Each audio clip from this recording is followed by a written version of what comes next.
After a 2.5-hour bus ride south from the plains of Mount Pleasant, the Chippewas find themselves in a humble town just 15 miles north of the Ohio border. As they step off of the bus, they prepare to take the ice tonight against only their third MCHC East opponent of the campaign. Good evening, everybody, and welcome inside Arrington Ice Arena in Adrian, Michigan, as we bring you up here into the broadcast booth alongside my color commentator for the evening, Devin Sarah. My name is Reagan Cleaves, and we are glad that you have joined us for this classic showdown between two traditional heavyweights of the MCHC East, your Central Michigan Chippewas and the Adrian Bulldogs. Well, Devin, Chippewas are coming off of a bit of a lull in their schedule. This is part of a 6-game stretch that they only play in 2 months. How do you think the Chippewas are going to come out tonight after coming off of that long break? Yeah, you're absolutely right, Reagan. This is our first game in about 3 weeks since playing the Michigan State Spartans at home and on the road, where in that series they swept the Spartans. And the one thing that I'm looking forward to, Reagan, is coming back after this long break. This is going to be the only weekend series they have for about a month and a half, and I'm excited to watch this game. Yeah, I'm excited to watch this game as well, and glad to be able to call it with you here today. But you mentioned that MSU series last time out. The Central Michigan Chippewas had a resounding 5-1 victory over the MSU Spartans at Arrington Ice Arena, and we'll take you through that one here right now. Things started off a bit slow for both teams in that first period, but with the Chippewas barely outshooting Michigan State by a tally of 12-11. But the only goal in that period came with just 41 seconds left when Alec Evans caught a stretch pass from Garrett Smith, and he was in from the blue line. Here come the Chippewas on a breakout now. Christopher Martin over there with Jordan Cooper, gets help with Isaac Gibbs. Turned over there by the Spartans, nice job, and a breakaway chance here. It's Alec Evans moving in for the shot. He scores! Forehand, backhand, Alec Evans puts the Spartans on the board. They score first with 41 seconds left to go. And for the Chippewas, that put them down for only the second time this season after one period of play, but no worries, they would come back, and come back strong they did. In the second period, Justin McComas and Isaac Gibbs tallied just about 50 seconds apart to not only tie the hockey game, but also bring the Chippewas into the lead. Taking this draw in the Spartan end with 6 seconds left in the power play is McComas. He won it, and Christopher Martin took a pass from the point that he couldn't handle after the puck was lifted into the air. So this power play ends up with 8:57 left to go in this second. The Chippewas 0 for 2 on the power play right now once again. But they keep it in the zone. It's Owen Campbell behind the net. Or rather, Andrew Porzadik trying to get down low to McComas. They score! McComas in front after a feed from Porzadik behind the net. And they get one back even on the even strength after the power play. It's 1-1. Yeah. To the other side for Jay Nadeau. Back to the point. The Spartans coming back here. Christopher Martin couldn't handle a pass at the point. And moving in is Jacques Cannon for a shot. Couldn't get anything on it. Getting out of the zone is Jordan Cooper. A couple of nice breaks there. Christopher Martin, not a great pass there. Jacob St. Andre tries to come into the zone. Another try in front. Rebound, and they score! Isaac Gibbs on the rebound! Jacob St. Andre moved in with a couple of help from Joey Simon-Selly. And burying this one is Isaac Gibbs on another rebound chance, just like that in less than a minute. It's 2-1 in favor of the Chips. Yeah, the Chippewas doing a great job here. After that Isaac Gibbs goal, the buzzing 3 line of Gibbs, St. Andre, and Simon Sedley would keep it going. As St. Andre scored 8:15 in the second period against to put the Chippewas up 3-1 from Isaac Gibbs on a breakaway. They won the draw. There. Good block in front after a shot attempt at the point Isaac by Spencer Shackman. And they'll get it out. Here's St. Andre in front of 2 defenders. Makes a couple of nice dekes. Gets around 1 defender. Goes in front. Shot. Score! Oh, my goodness! Jacob St. Andre, what a goal! His second in 2 games. He lets a shot go from an impossible angle. Wow! This one would put one more chance again for the Chippewas in the third period to start. Andrew Porzadik from Jay Nadeau gets the goal on another breakaway to put them up 4-1. Nadeau on a breakout chance. Andrew Porzadik on the breakaway. Shot blocked away by Sommerfeld. Oh my, what a save there. They score though! Porzadik on the rebound chance!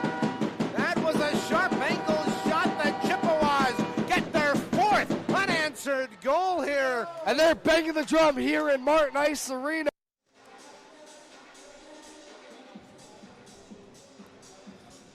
Finally, to finish up the scoring for Central Michigan, it would be Isaac Gibbs once again from St. Andre and Jordan Cooper with the puck in the corner to put them up 5-1 with just 11:45 in that game left. That went off the stick of Andrew Porzonic. And now the Chippewas will try and get another. Keeping it in the zone at the blue line is Jordan Cooper. Skates to the near side and back behind the net. Threw one in front for Isaac Gibbs, trying a second chance opportunity, and it's in the net. They score. Isaac Gibbs. Gibbs was taken down at the side of the net, and he just batted a puck in midair, and it was a great shot. It was a lucky bounce for the Chippewas. Gibbs kind of batted at the puck up in the air side of the net, and Sommerfeld kind of wasn't glued to his post, and it sneaked short side. Yeah, and that would do it for Central Michigan, as the final score of that game was a grand total of 5-1, as we mentioned just a bit earlier. Final shots on goal were 44-25. Power plays, both teams going over with MSU going 0 for 6 and the Chippewas going 0 for 5. Swiveling now to take a look at the MCHC East standings. Devin, one thing that we need to take great notice of is the fact that 6 out of the 7 teams in this division are all ranked in the top 25. Yeah, absolutely. This game, Central Michigan coming in now as the newly ranked number 3 team, jumping 1 spot over Florida Gulf Coast, who after that upset loss to Dallas Baptist 2 weeks ago, drops to the number 9 position. They take on Adrian, ranked now 24th in the top 25 standings for ACHA Division 3. They come into this game also 3-2 in conference play overall with a 7-5 and 1 tie record.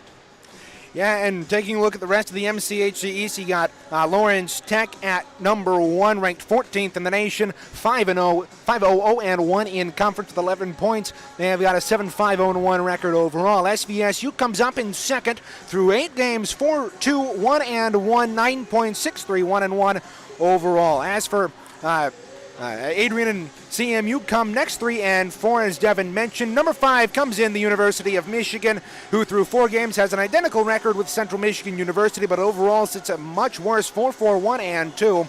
Rounding out the MCHC East, Oakland sits at 1-4-0-1, 3 points in conference, 5-10-1-1 overall. And the University of Michigan Flint still hasn't won a game, Devin.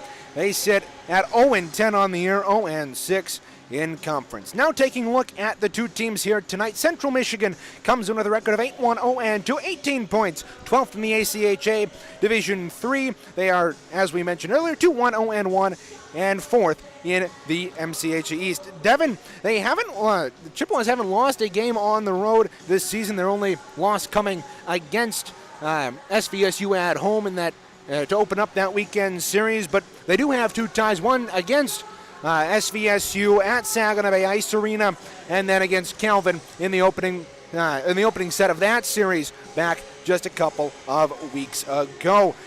Chippewas also haven't lost since October 29th, that SVSU loss at home, and since then they have taken 12 of 14 points, so they're on a bit of a hot streak, Devin. Yeah, that they are, Megan. You know, Central Michigan comes in tonight on a 4-game win streak over those series sweeps against Calvin and Michigan State. You know, this is one thing that we talked about earlier in the year, how Central got really hot out of the gate early, starting the series with big wins over Florida Gulf Coast, you know, winning that series against U of M Flint, and then, you know, the SVSU series we talked about, you know, how would they respond after tying and losing a game in that series, and it seems like they have done exactly what needed to happen. They've gone on the road, they've gone at home, they've dominated the games that they've needed to, and that's why they're the number 3 team in the country, Reagan. Yeah, and as for Adrian, Devin, I'm having a hard time figuring them out. They sit 21st points-wise with 15 points on the campaign, but they just dropped a rough game to Michigan State University the other week. We were talking with the broadcasters with ACTV here, and they mentioned that they've had a similar problem as the Chippewas in the last couple of games. Yeah, absolutely. In the last couple of games, you know, they've taken on Lake Superior State, Michigan State. You know, went on the road against OU, had a tough series there. And, it's one of those things, right, Reagan, where last year we saw Adrian made the national tournament, came into that as, I believe, the number 4 seed, and looked like similar to what they've always been. A strong Adrian, dominant of the MCHC East. But now, this year's a different story. They have 14 freshmen on this Chippewa team. Most of those are forwards, or this Adrian Bulldog team, excuse me. And it's one of those things where you come into a year like this, out of the pandemic, out of COVID, you're getting back into normal conference play. You're playing a lot stronger teams. They've gone on the road and they've played a lot of stout teams. Lawrence Tech, who's right now number 10. They've played Grand Valley State, the number 2 team in the country. Played OU, MSU, and despite playing somewhat well in some of those series, they find themselves in an odd spot. So this is really kind of a wake-up game for Adrian. They're going to play a great team in Central Michigan right now, very similar to what they had against Grand Valley State, and this is going to be a responsible game. And I expect Adrian to bring their best tonight on both sides of the ice. And it'll be interesting to see how they come out of the gate tonight. As for these two teams in past seasons, the last game came back on November 24th in 2019 here at Arrington Ice Arena. It was a 2-1 Central Michigan University win, and since the 2009-2010 season, Devin, the Chippewas have had the Bulldogs number. They've gone 7-2 in series, and here's an interesting note: neither of these teams has split a series against each other. Adrian won 2 games back in 18-19, but other than that, including that, it has been all sweeps on the part of the winning team in this Chippewa Bulldogs series. Now taking a look at the scratches for Central Michigan, they have taken out Luke Wild, Austin Ritter, Hayden Flynn, and Darsh Kashap. Kashap again will be out for the rest of the season with a lower body injury. And the 2 goaltending scratches tonight, Joe Drucker and Lauren Jones. Now looking over at Adrian's scratches for tonight's game. Matthew Berlucci, number 8, out for this game. Gannon Eichmann as well. Garrett Carroll. Ryan Pinto, one of the top forwards for this Adrian team, not playing tonight. They're going to need some more offense production from other players. Evan Thomas as well, number 23. Vincent Sansone.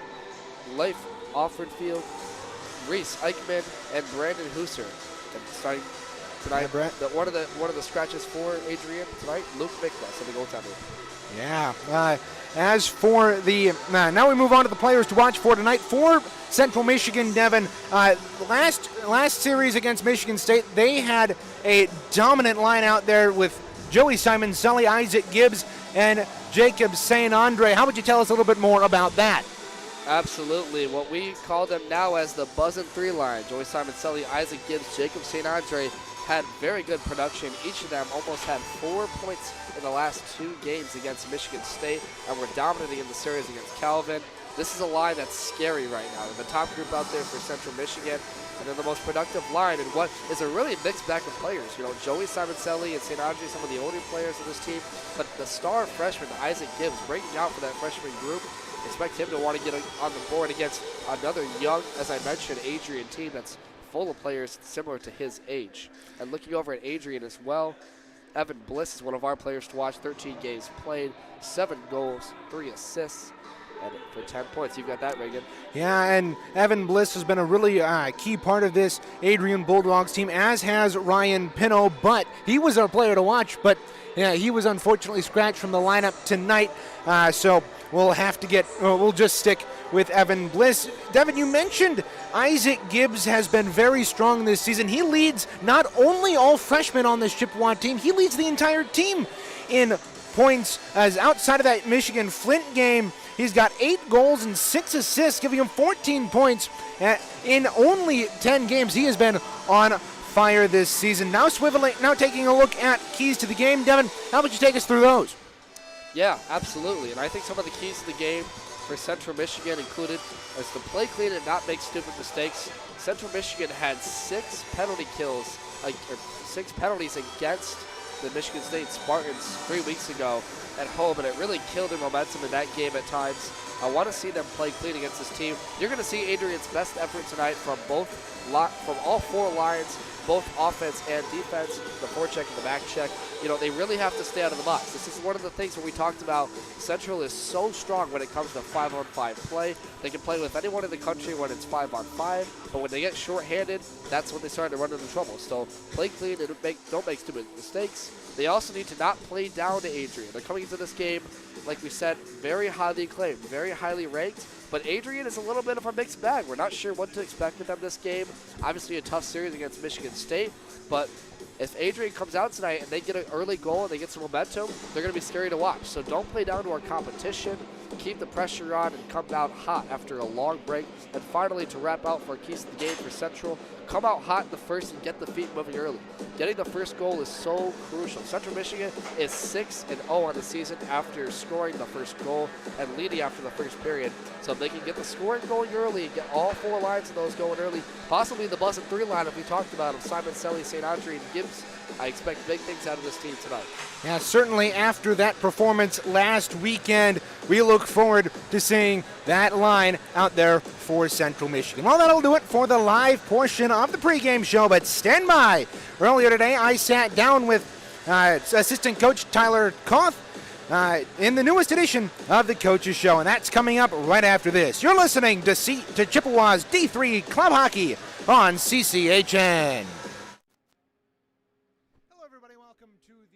This edition of the Coaches Show ahead of tonight's contest against the Adrian Bulldogs here at Arrington Ice Arena. My name is Reagan Cleaves, and today I'm talking with assistant coach Tyler Koth and for this edition of the Coaches Show. Well, Tyler, Central Michigan, the rankings just came out earlier this week for Division III, and the Chippewas have moved up to number 3 in the nation, one spot up from where we were a couple of weeks ago at number 4. Does that bring any change to the mentality of this team heading into tonight?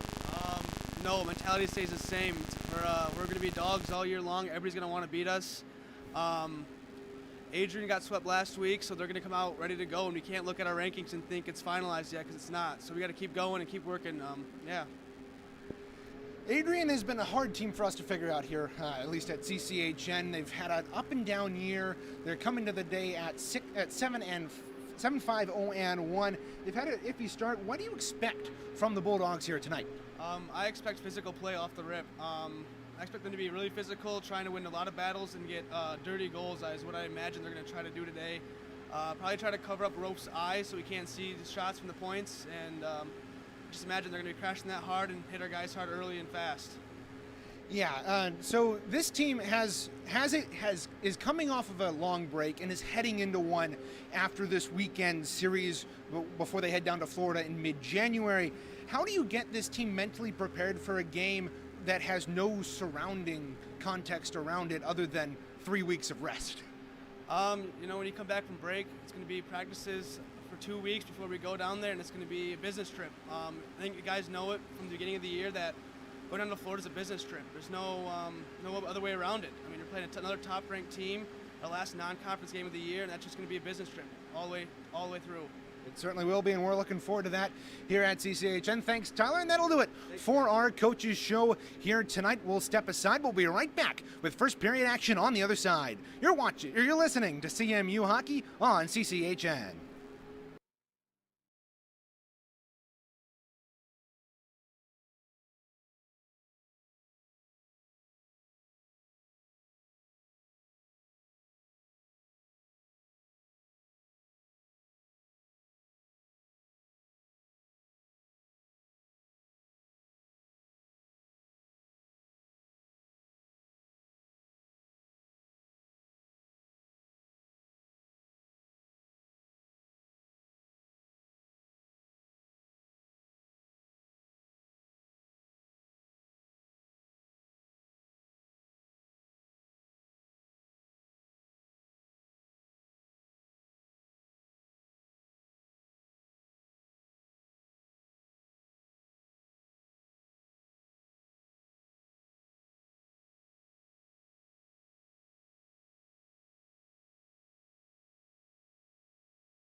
Time now for your starting lineups and starting goaltenders, presented by MCHC.com.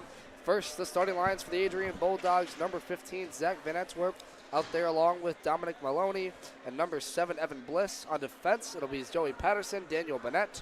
And for the Chippewas, it will be number 2, Ben Rydchuk, number 78, Jordan Cooper, and number 10, Keelan Baker. On defense, it'll be the captain, Brendan Martin, out there with Austin Whaley. And Reagan's got your starting goaltenders tonight. And the starting netminders tonight for the Chippewas, it's Thomas Rolfe in net to our right.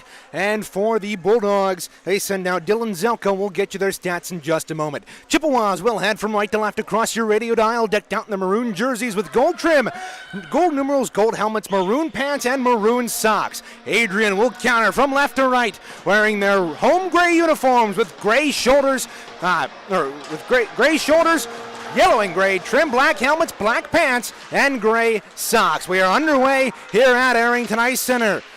Joe Cooper over the line. He had it knocked away from him, but the Chippewas get it back at center and send it in. Zelko there to play it behind his net. It's thrown to the near side for Van Antwerp.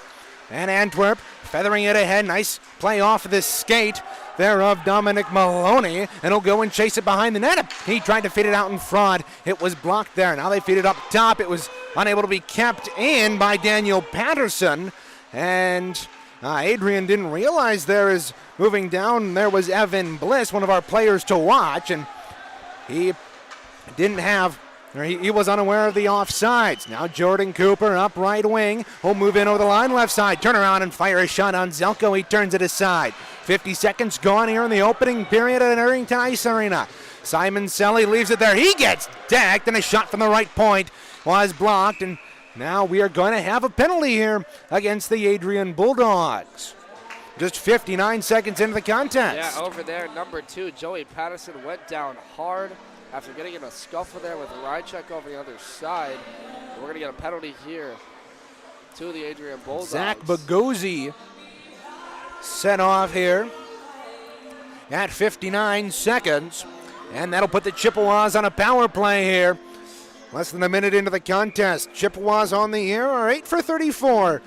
That's good for 23%. Now the Chippewas win the draw. Look out, Porzondek, a shot from the right circle, and it's gloved down there by the left hand of the Adrian netminder, Dylan Zelko. Zelko coming to this game with 9 games played, 4 wins, 4 losses, and 1 tie with a .892 save percentage.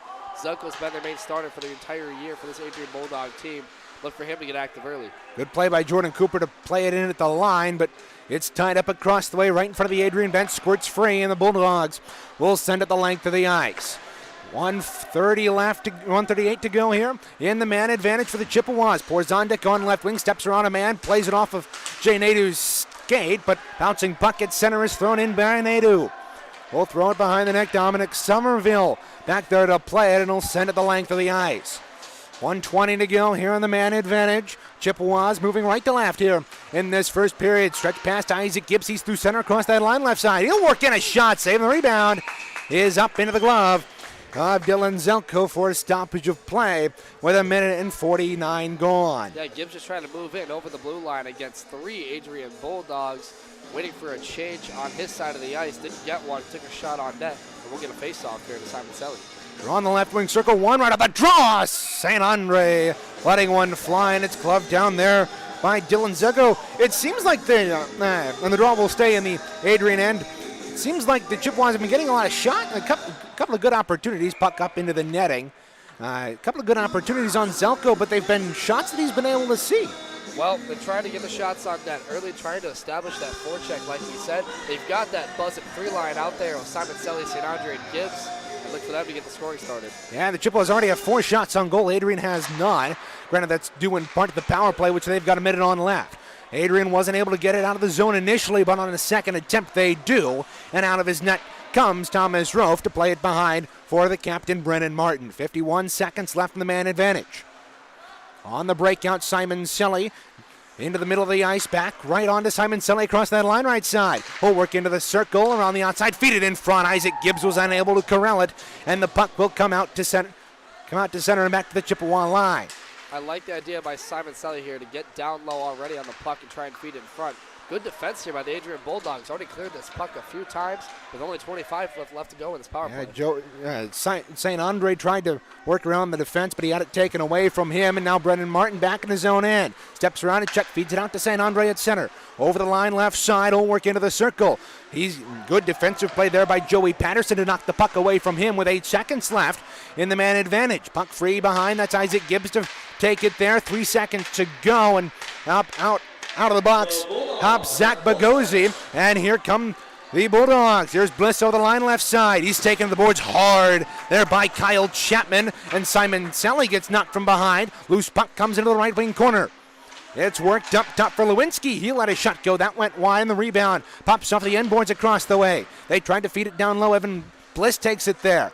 Bliss, right circle, up top to Lewinsky. Lewinsky let a shot go. That was well wide. Looked like he was looking for a tip on the back door. Now the Chippewas are able to get it out. They've got numbers 2-on-1. Here's Simon Selly over the line. Work into the right circle, feeding it in front. St. Andre on the back door. Couldn't get enough wood on it. He had a gaping net right in front of him. Rebound comes into the left wing corner. Lewinsky back there to play it for the Bulldogs. 16-16 left here in the opening period. Scoreless through the first four minutes here at Arrington Ice Center. Chippewas haven't had a shot on goal since that draw where we talked about how they'd been doing a good job of getting shots on. Yeah, man, you talk about a golden opportunity right there for Simon Selly moving over the line with St. Andre on a 2-on-1. Just couldn't get the backdoor feed to go wide of the net, but we stay now with 15:47 to go. Oh, look out.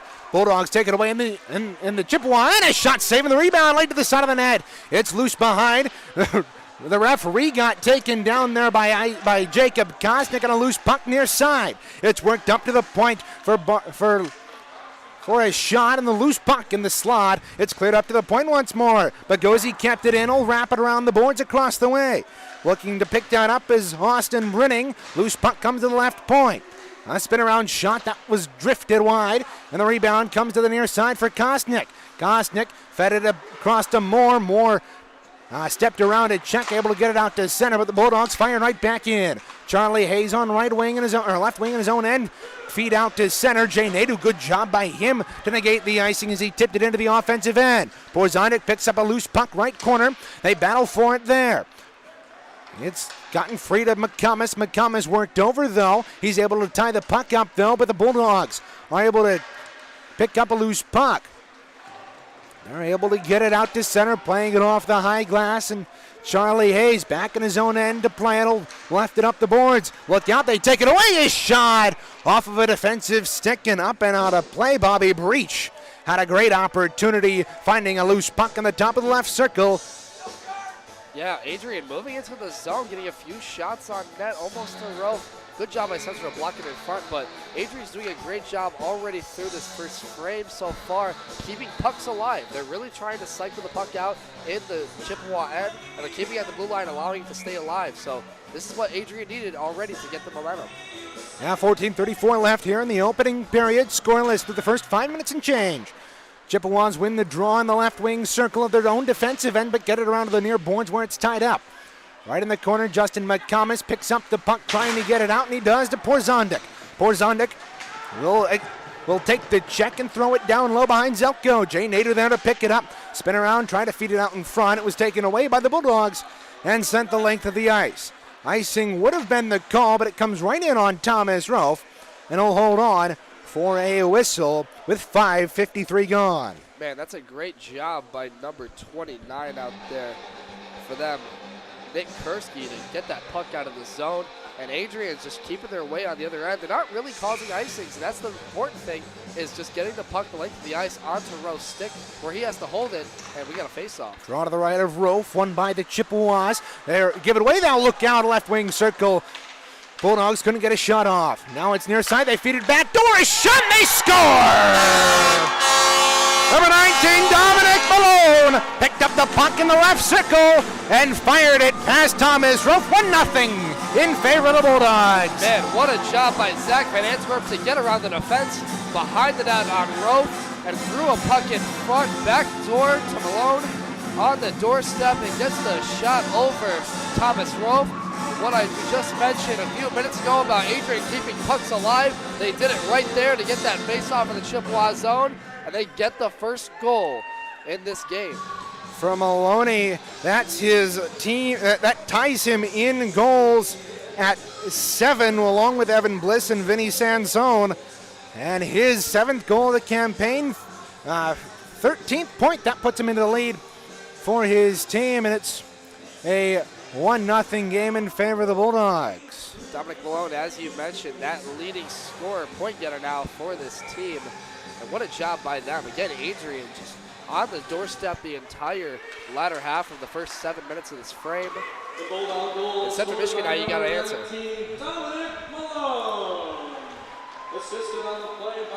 Adrian's keeping in their own zone. Central's just coming back in here.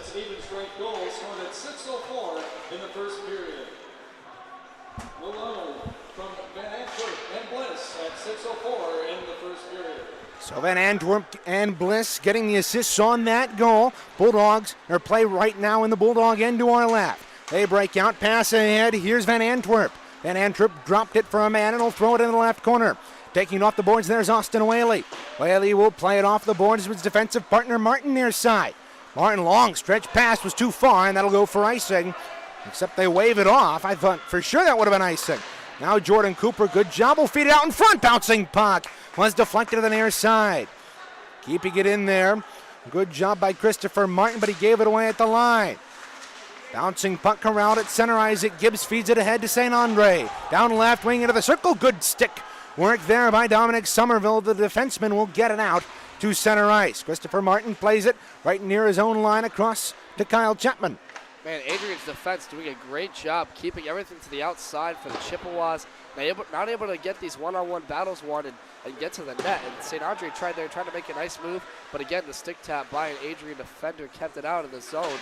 And Adrian doing a great job. I'm impressed by what I'm seeing in these first 8 minutes from them. Yeah, they've been doing a great job of shutting off the Chippewa rush. And now Kyle Chapman loses an edge and gives the puck away. Joey Patterson will throw it just inside the Chippewa line. He'll pursue the puck and throw it down low.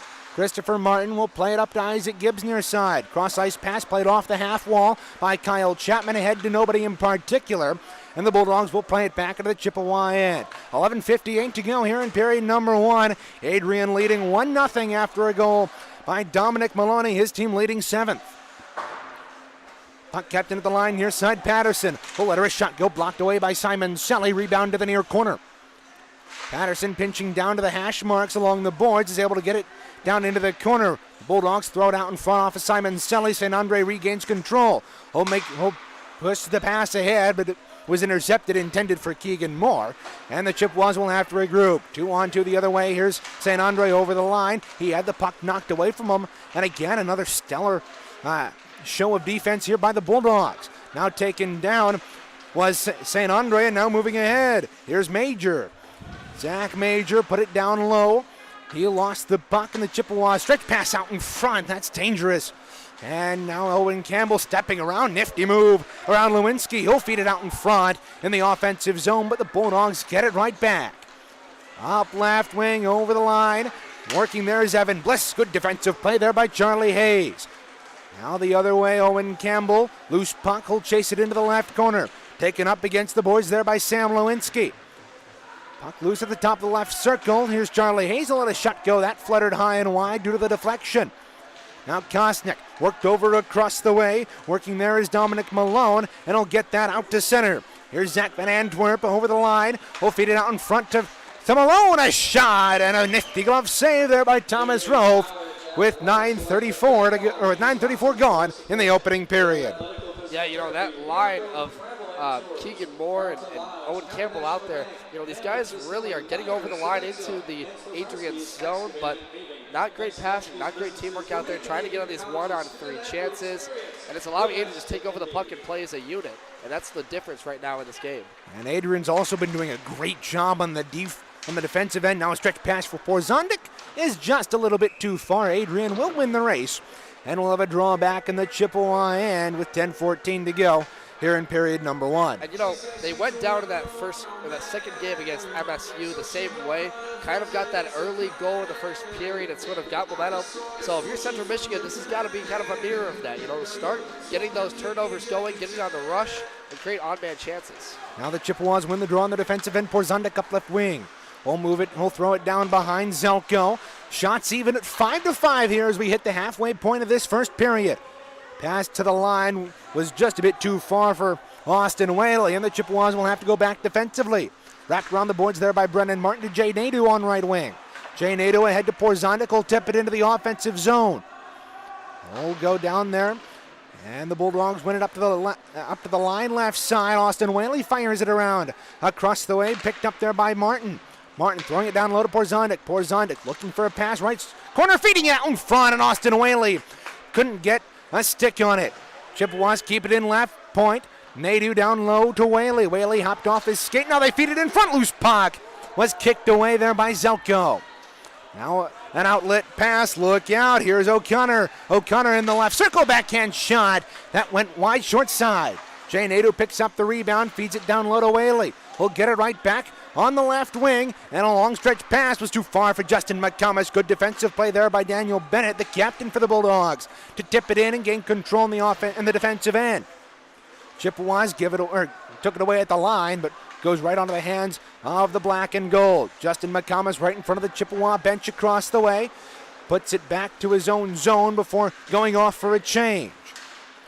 8:46 to go here in period number 1. 1-0 Adrian leads off of Dominic Malone's 7th goal of the year. Oh, man, Now Christopher Martin broke his stick, and that led to a giveaway out in front.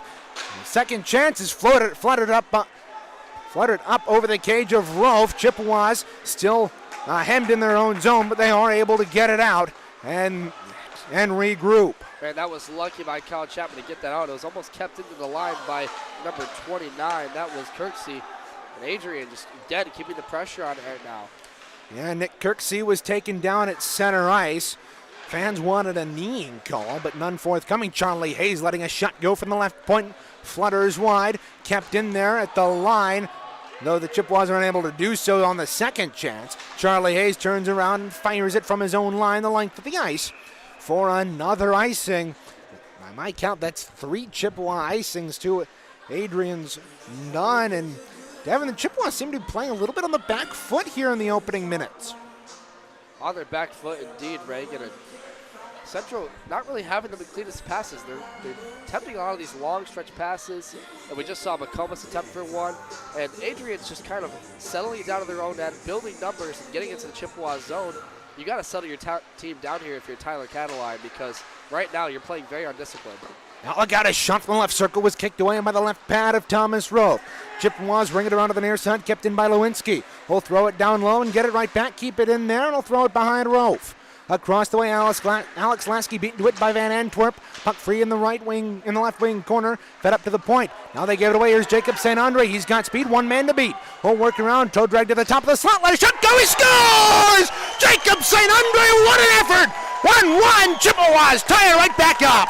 Oh my goodness. Who other than Jacob St. Andre made a nice move around Johnny Costello on a one-on-one chance, goes backhand, forehand from the high slot and just rips one blocker side past the goaltender Zelko. What an effort by St. Andre, and I called a great backhander goal that he had last 3 weeks ago against Michigan State. That might have just beat it for even better. What a goal by St. Andre. Yes, St. Andre, he had a man to beat at the blue line, and he put it through his legs and was able to pick up the puck on the left side, moving to his left, and that movement kind of caught Zelko off guard, and he was able to fire it off the left post and in.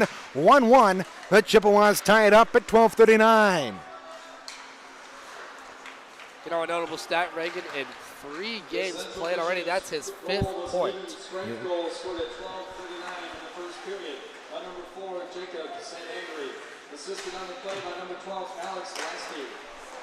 St. Andre from Lasky. So Lasky getting the assist. Thomas Rolfe denying a man there. Up the top of the slot, a shot through traffic, deflected in front, and Thomas Rolfe makes a great save on the redirect.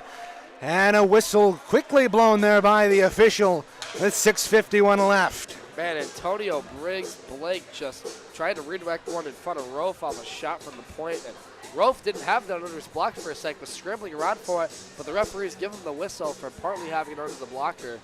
And man, that's a scary chance right there trying to come back. This is a lot of, I'm surprised by the shot totals right now. 10 for Adrian, 6 for Central Michigan. What a start for both teams. Yeah, Adrian has outshot the Chippewas 10 to 2 in the last about 10 minutes and change. They've dominated the Chippewas here in the first period, though. Chippewas just tied it up off of a fantastic goal by Jacob St. Andre. Now a pass up to left wing. Here's Owen Campbell trying to get around the defense. Nifty move, fitting it back door to Kosnick. Oh, what a save on the Mac Northern. Feet in the front, loose in the crease. They jam away at it, and what's the result? Looks like it stayed out. My goodness, what a save there from Zelko. Man, Jacob Kosnick and Owen Campbell moving in, those two star freshmen for this team. Kosnick took a backdoor feed and tried to get a second chance, just threw it to the blocker of Zelko on a bad angle, and he didn't have it under his blocker for a second. I thought his defender was going to put it in for him, but nonetheless they gave him the whistle there. Scary chance. Yeah, the draw will come into the left wing circle in the Adrian zone to our left. Owen Campbell working in off the draw, is shot, and that's gloved down by Zelko. Fans, don't forget that the CMU Club Hockey Network YouTube channel is your one-stop shop for highlights, exclusive interviews, and full game broadcast for CMU D3 hockey. Make sure to subscribe and turn on notifications so as never to miss a moment of Chippewa hockey. Just go to YouTube and search CMU Club Hockey Network to find the channel.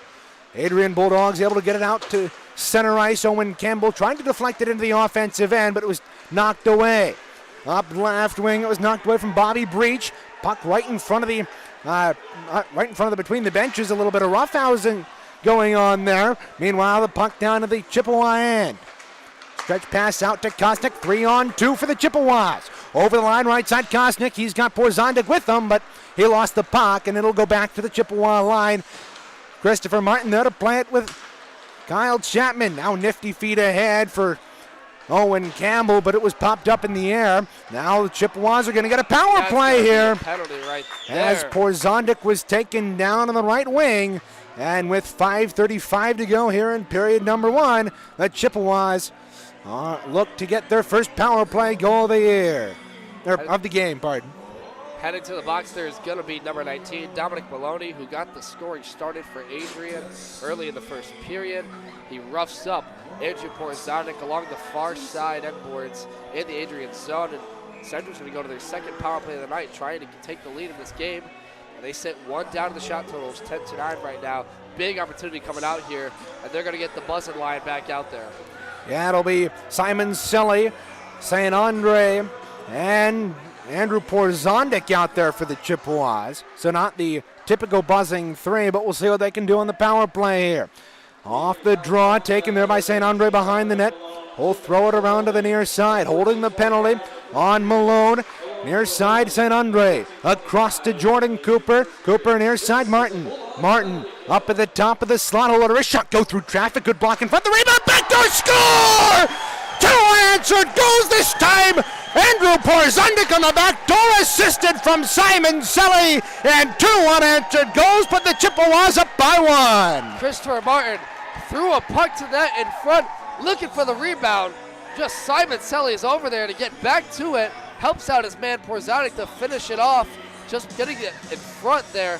What a job by Christopher Martin, first off to get the puck to the net, get that rebound, and then Simon Selly and Porzondik to finish it off. That's the type of play that we were expecting from Central Michigan to get the scoring started, and they did exactly what they had to on the power play. Now look out, Adrian Bulldogs right off the draw at center. That was blocked away by Rofe. Now ahead to Porzondik. He's got speed, trying to split the defense. Puck goes right to Nadu. Nadu backdoor to Porzondik. He ripped a shot wide.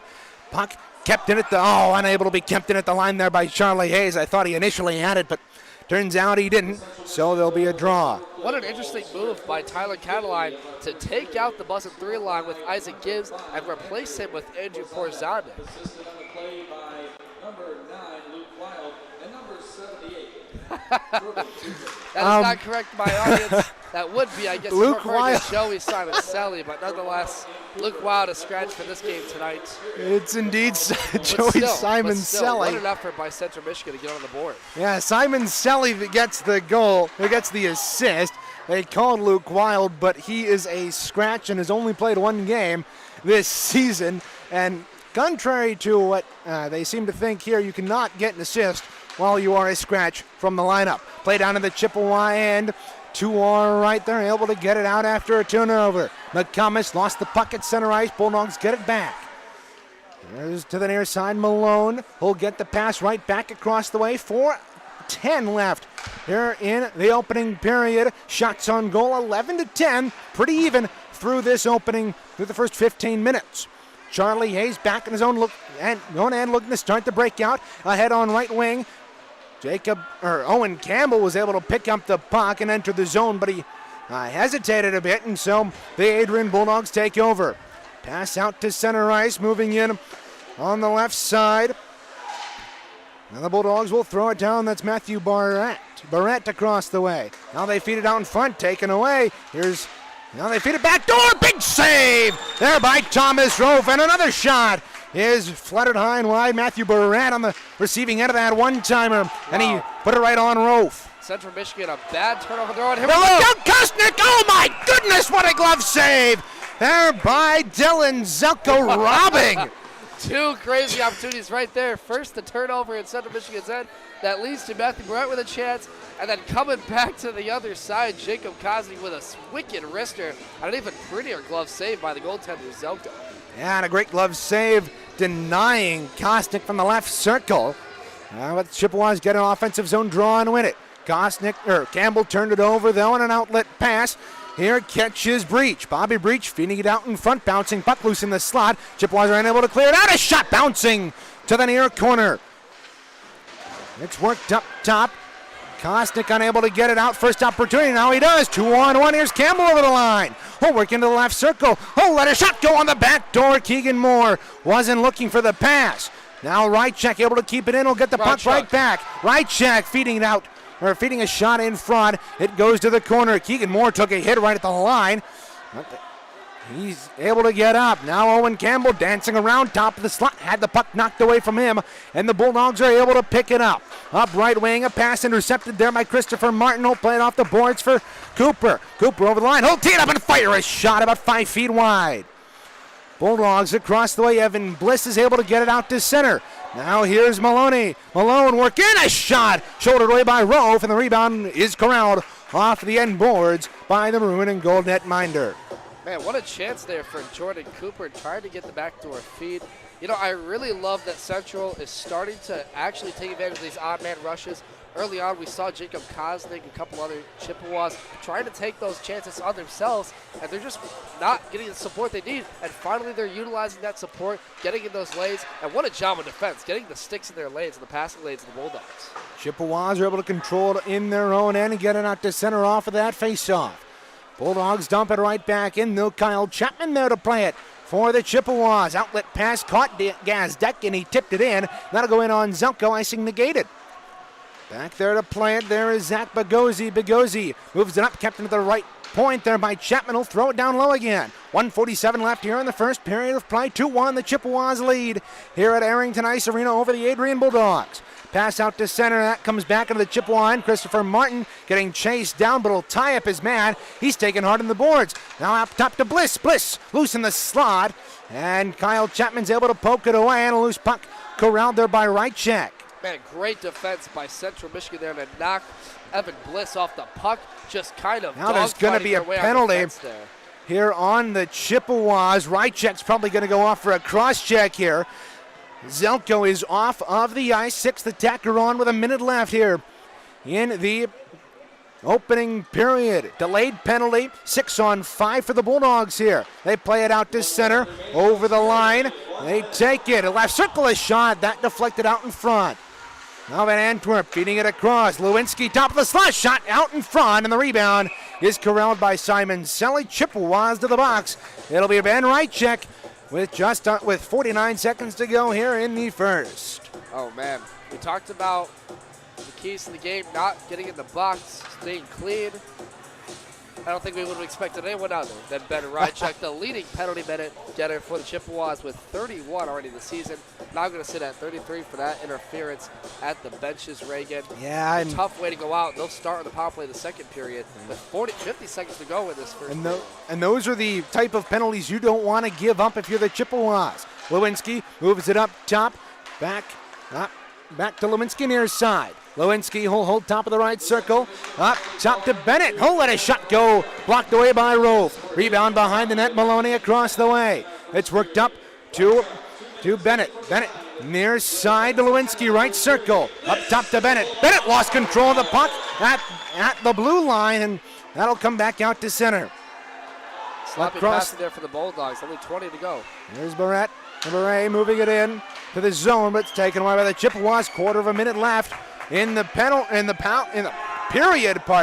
2-1, 10 seconds left. One last Adrian rush. It's tied up the line near side. Alex Kleski takes it away and dumps it the length of the ice, and time expires on this first period. After one, the Chippewas lead this thing 2-1. We'll step aside, but stay with us. Devin Sarah will have the intermission report for you on the other side. This is your home for Central Michigan University Club Hockey, CCHN.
Welcome back inside Arrington Ice Arena here for the first intermission report presented by MCHC I'm Devin Sarah on the call with Reagan Cleaves for today's game against the Adrian Bulldogs for the first of this two-game weekend series for these teams. To get us started with the game recap so far of this Adrian versus Central Michigan game. Central Michigan coming in tonight, number 3 ranked in the country. Adrian, number 24. At the drop of the puck at 6:04 in the first period, it's Dominic Malone to get the scoring started for Adrian. Getting the assist there was number 15, Zach Van Antwerp, on a feed early in this game to put Adrian up 1-0. But later in the period, one of the buzzing 3 line, Jacob St. Andre, on a great individual effort into the Adrian zone, goes backhand, forehand from the high slot, rips it blocker side, past the goaltender Dylan Zelko to get Central back on the board, tied 1-1. And same thing after a Michigan State game when they went down early in the first period, 1-0. They come back and they go 1-1 through the first. To finish up the scoring for Central Michigan, 14-15 into the first period, it's Andrew Porzadik off a backdoor feed from Joey Simoncelli after a great job by Christopher Martin to keep the puck alive and throw one to the front of the net for a rebound chance. Porzadik and Simoncelli finish it off to get the scoring finished, where now we sit 2-1 in favor of the Central Michigan Chippewas. But after a penalty by none other than forward Ben Reinschuk, the leading penalty minute getter for Central Michigan with now 33 penalties. Adrian will start back on the power play to start the second period of play with 1:11 on that clock. This will be their second power play of the night. Central going 1 for 2 on the power play with leading the shot totals Adrian leading the shot totals 15-1 in favor of them. Time now to look at our out-of-town scoreboard in the ACHA, presented by O'Kelly Sports Bar and Grill. We look at the first game of the week, Arizona State taking on Grand Canyon University. That game takes place in Arcadia, Arizona. That puck drop is set for 6:30 p.m. from that Arizona State Ice Arena. The other game for tonight's game besides Central and Adrian, Western Colorado taking on Utah Valley University.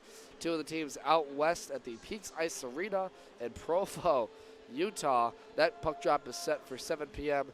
Eastern Mountain South time, excuse me, and we will be set for that game. I want to take a look a little bit again at the penalty kill and power play minutes, specifically for Central Michigan. Coming into tonight, Central was 8 for 34 on their power play, sitting at 23%. After going 1 for 2 tonight, they now sit 9 for 36 in the power play, and killing off 2 key penalty kills early in this game. They're going to need to kill off a second one here. They sit right now with 24 penalties killed on 50 opportunities, only allowing 8 penalty kill goals. But as we mentioned earlier in the keys to the game, brought to you by MCHC Central is going to have to stay out of the box and stay clean in the second period. They did a great job of keeping Adrian away from Thomas Rolfe late in the period, not allowing too many shots on goal, getting sticks in the lanes, doing a good job, turning over the puck when needed to, and creating those on-man rushes. They're going to need more of it if they want to keep up the scoring in this game after a hot Adrian team to start. Central is 6-0-0 after leading in the first period. Adrian is 1-5 after trailing in the first period. We'll see if they can overcome that 1-goal deficit here when we get started in second period of play. So, for the intermission report, we thank you for listening in to CCH Shed. I'm Devin Sarah on the call with Reagan Cleaves. We'll be back for second period action live from Arrington Ice Arena here in Adrian, Michigan. You're listening live to Central Michigan D3 Club Hockey on CCHN. We'll be back.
We are back here inside Arrington Ice Arena. Reagan Cleaves and Devin Sarum on the call for you here from the home ice of the Adrian Bulldogs. This ice surface hosts 10 separate teams, 7 hockey teams and 3 synchronized skating teams. It certainly gets its use here at Adrian College. Chippewas will head from left to right here in this second period of play, wearing the maroon jerseys with the gold trim, while the Bulldogs go right to left, wearing their home gray jerseys with darker gray shoulders, some dark gray and gold stripes on the sides, yellow numerals with black outlined black pants and gray socks. 20 minutes on the clock. Right check in the box for another minute and 11. Chippewas trying to kill off their first penalty of the afternoon. It'll be Owen Campbell and Matthew Barrett at center ice, and we are underway here as Campbell wins it and the Chippewas send it the length of the ice. Dylan Zelko, the Adrian netminder, sporting all gold pads with a little bit of black trim, is able to play it ahead. Up right wing, here's Barrett. Behind the net, feeds it up top to Malone. Right back to Barrett, up to Malone. Now his pass was intercepted. Here's Campbell. Referee gets in the way. And that happens sometimes in hockey. You just have to play along with it. Now Brennan Martin kicks it into the slot. Will corral loose puck, spin around, and fire it into the right corner. It'll be played off the boards, and the Bulldogs will take it. Sam Lewinsky will hold up at his own line. Will play catch with his defensive partner, Daniel Bennett. And it's intercepted at the Chippewa line, and they move it back out to center. Taking there, it's Sam Lewinsky. He'll kick it ahead. Nice play there to Antonio Briggs-Blank. We'll fire it around the boards, kept at the line near side. That's Zach Van Antwerp. We'll play it down low, loose puck, side of the net, and Rofe was able to turn that shot away. Now Keegan Moore able to take it. Right check out of the box. A shot from the left point is blocked up and away, and right check fresh out of the box. We'll pick it up in the corner. We'll move it for Brennan Martin near side. We'll loft it out to center ice, and back there to play it is Dominic Somerville. We'll play it off the boards, and look out. That puck was fired into the Chippewa bench by a Chippewa, and it hits backup goaltender Colin Smith, so we'll have a stoppage of play. Central Michigan kills off another penalty kill. That one tonight, their second of the night. They kill it off with Rychuk in the box. And we talked about in the first period staying clean. Well, Central is doing a good job on the penalty kill, blocking away a lot of Adrian's chances, and already 2 minutes gone in the second period, taking away those scoring chances for them, not really getting a shot on net on Rofe. Isaac Gibbs feeds a loose puck to Kyle Chapman, and he'll play it off the half wall and out to center ice, where the Bulldogs will take it and throw it right back in. Isaac Gibbs picks it up across the way, works behind Thomas Rofe with just under 2 minutes gone here in the second period of play at Arrington Ice Arena. Long cross ice pass to Christopher Martin over the line. Working at the top of the slot, fires a shot, saved by Zelko, and the rebound is cleared 2 across the way. Evan Bliss there to pick it up for the Bulldogs. St. Andre keeps it in at the left point though. We'll fire it around behind Zelko. And Simon Selly tried to get a rebound chance with Christopher Martin, but blocked off by 3 Adrian defenders. That's the kind of defense they've been looking to do all night, but just haven't been able to stop the odd man rushes. And looks like some offensive pressure for the Chippewas. Thomas Rofe out of his net to play it. It's cleared out to Isaac Gibbs on right wing.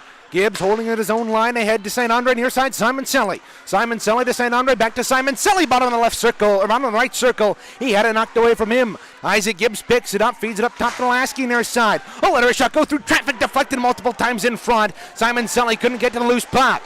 Across the way, it's tied up at the hash marks. St. Andre lost his stick, will get one from the bench. Now the Bulldogs move on 3-on-2. Nifty feed, pass right in, and a shot by Rofe was deflected up top. And now St. Andre blocks that one, and another shot from the high slot is cleared out off of the rebound by Isaac Gibbs down the ice. Icing should be the call, and it is with 16:48 to go here in the second. Yeah, Nick Kirksey, the freshman defenseman from Gibraltar, Michigan, tried to get the backdoor feed there on Rofe after he couldn't handle the rebound, but just missed it wide on the blade of his stick. It'll come back for a face-off to Central's end, but, Adrian is very interesting with how their forward lines work a little bit. They've been shifting around the lines. You know, Daniel Bennett's out there along with his forward partner Evan Bliss, and those guys actually played at high school together at Woodhaven High School, the freshman and Now senior. look out, is Malone, a shot kicked away by the left pad from the slot. Rebound, a shot by Patterson is deflected out to center ice. Bouncing puck, Gazdecki working over his man. It's sent back in. That looked offside up here, but Evan Bliss picks up the puck, right corner offensive zone. He puts on the brakes, puts him on again. St. Andre, however, picks up the loose puck after it was poked away from Evans. He'll move up left wing. Across that line, barely onside. He'll pick up the puck. He'll feed it out in front. Gazdecki fanned on the one-timer rebound, loose in the slot. Lasky able to get to it in time. Will keep it in at the slot. Spin around shot. That was just wide of Zelko. Rebound behind the net. Look out. Now, here's Gazdecki across the way. His pass intercepted by Bliss, but Gazdecki gets it right back. Isaac Gibbs will take it left corner, feed it around the boards. Brennan Martin fed it out in front. It was deflected wide and behind goal. Austin Whaley gets it up top. St. Andre kept it at the line. He'll work down the left side looking for a pass. Finds Martin top of the slot. Oh, a wrist shot go. Blockered away by Zelko. Rebound across the way. A shot there by Austin Whaley was blocked. And the rebound comes to the near corner. Adrian's still got tired bodies out there. They haven't been able to clear this puck for the last minute and a half, and they still keep it in. The Chips, not some nice pressure. Martin, a shot deflected out in front by Bannericek. And gobbling up the deflected puck there was Dylan Zelko. Will have a stoppage of play with 4:37 gone here in the second. What an effort by the Buzzin line to keep that puck alive in the zone. St. Andre, Gibbs, and Simon Selly, a couple of great chances in Adrian's zone, just not able to finish the job on the goaltender Zelko right there. But I love what I'm seeing from the Chippewas, keeping these pucks alive for scoring chances. Right off the draw, it's tied up in the near corner and played out to center. Chapman couldn't keep it in at the line. Delayed offsides on the Chippewas allows the Bulldogs to regroup just a little bit. Puck intercepted off the boards at center ice, and it's played in. Keelan Baker throwing it behind goal. Bulldogs working right to left here in this second period of play. Gray uniforms with gray and with a dark gray trim and gold trim as well. Over the line. Puck goes up and out of play into the netting with 14:51 gone. If you're looking for pictures of CMU hockey, look no further than Instagram. The fantastic Tristan Hagenstein takes some great pictures, and the best of them can be found at the Instagram handle at Tristan Hagenstein Photography.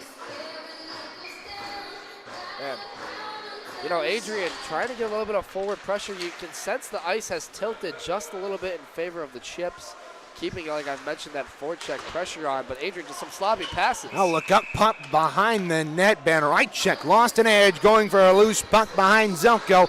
He tumbles into the net, and there will be a whistle. Draw will come outside the Bulldog line. A frustrated Zach Bogozzi for the Bulldogs goes off the ice, trying to pick a feed from Dominic Sommerfeld behind the net of his own goaltender Zelko, and just missed him. And that's very uncharacteristic for an Adrian team. This is what they fear. They don't want to create these mistakes right now, and the Chippewas are making them pay for it. Now here's Rychek right off the draw. Loose puck, top of the slot. Perzondik will throw it around the boards to the near side. Racing for it, there is Johnny Costello. He got beaten to the puck by Rychek. Jordan Cooper picks it up. He'll throw it right on goal. A shot saved. The rebound loose out in front.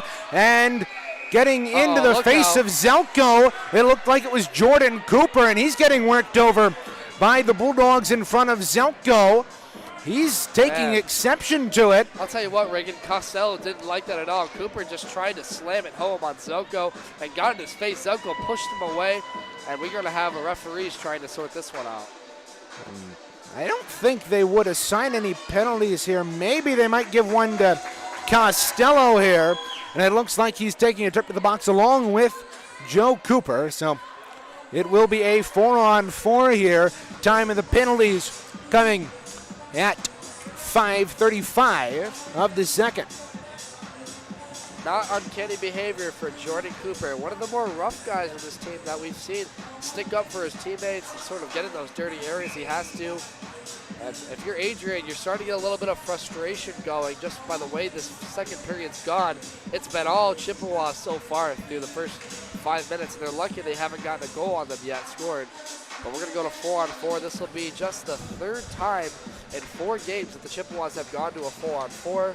And for Adrian, this will be the third time in just 2 games they've done that. Yeah, lots of open ice, old-fashioned overtime, if you will. 4-on-4. Talking to the referees there was the Adrian Bulldog captain, Daniel Bennett, looking for an explanation, and he gets one that at least suffices, and it'll stay 4-on-4 here, it looks like. They've yet to close the penalty box door for the Adrian Bulldogs, and we might be getting an extra penalty here. My guess is Majors with the power play to Central Michigan here. Well, I'll tell you what, Landon Wagner's going to the box right now. He was involved in that major scrum, and they've got 2 Adrian Bulldogs right now sitting in that box, and it is going to be a power play. It's a 5-on-4 here for the Chippewas. They go to the power play for the third time tonight. They wave off that 4-on-4, they give the power play to the Chippewas. St. Andre up top to Hayes, and will let a shot go through. I'm not sure why they would wave that off. 78. Jordan Cooper, 2 minutes roughing. For Adrian College, number 18, Johnny Costello, 2 minutes for roughing and 2 minutes for face mask. Second penalty being served by number 12, Landon Wagner. So there we go, a face mask. And that is something that you can't do. The Chippewas got whistled for it earlier this season, and now they get a power play because of it. 1:48 to go in that man advantage. They're 8 for 34 on the campaign. Now St. Andre left or right point across to Martin. He'll tee it up and fire a one-timer. He'll keep it in. A bouncing puck, though, at the line. Good job there.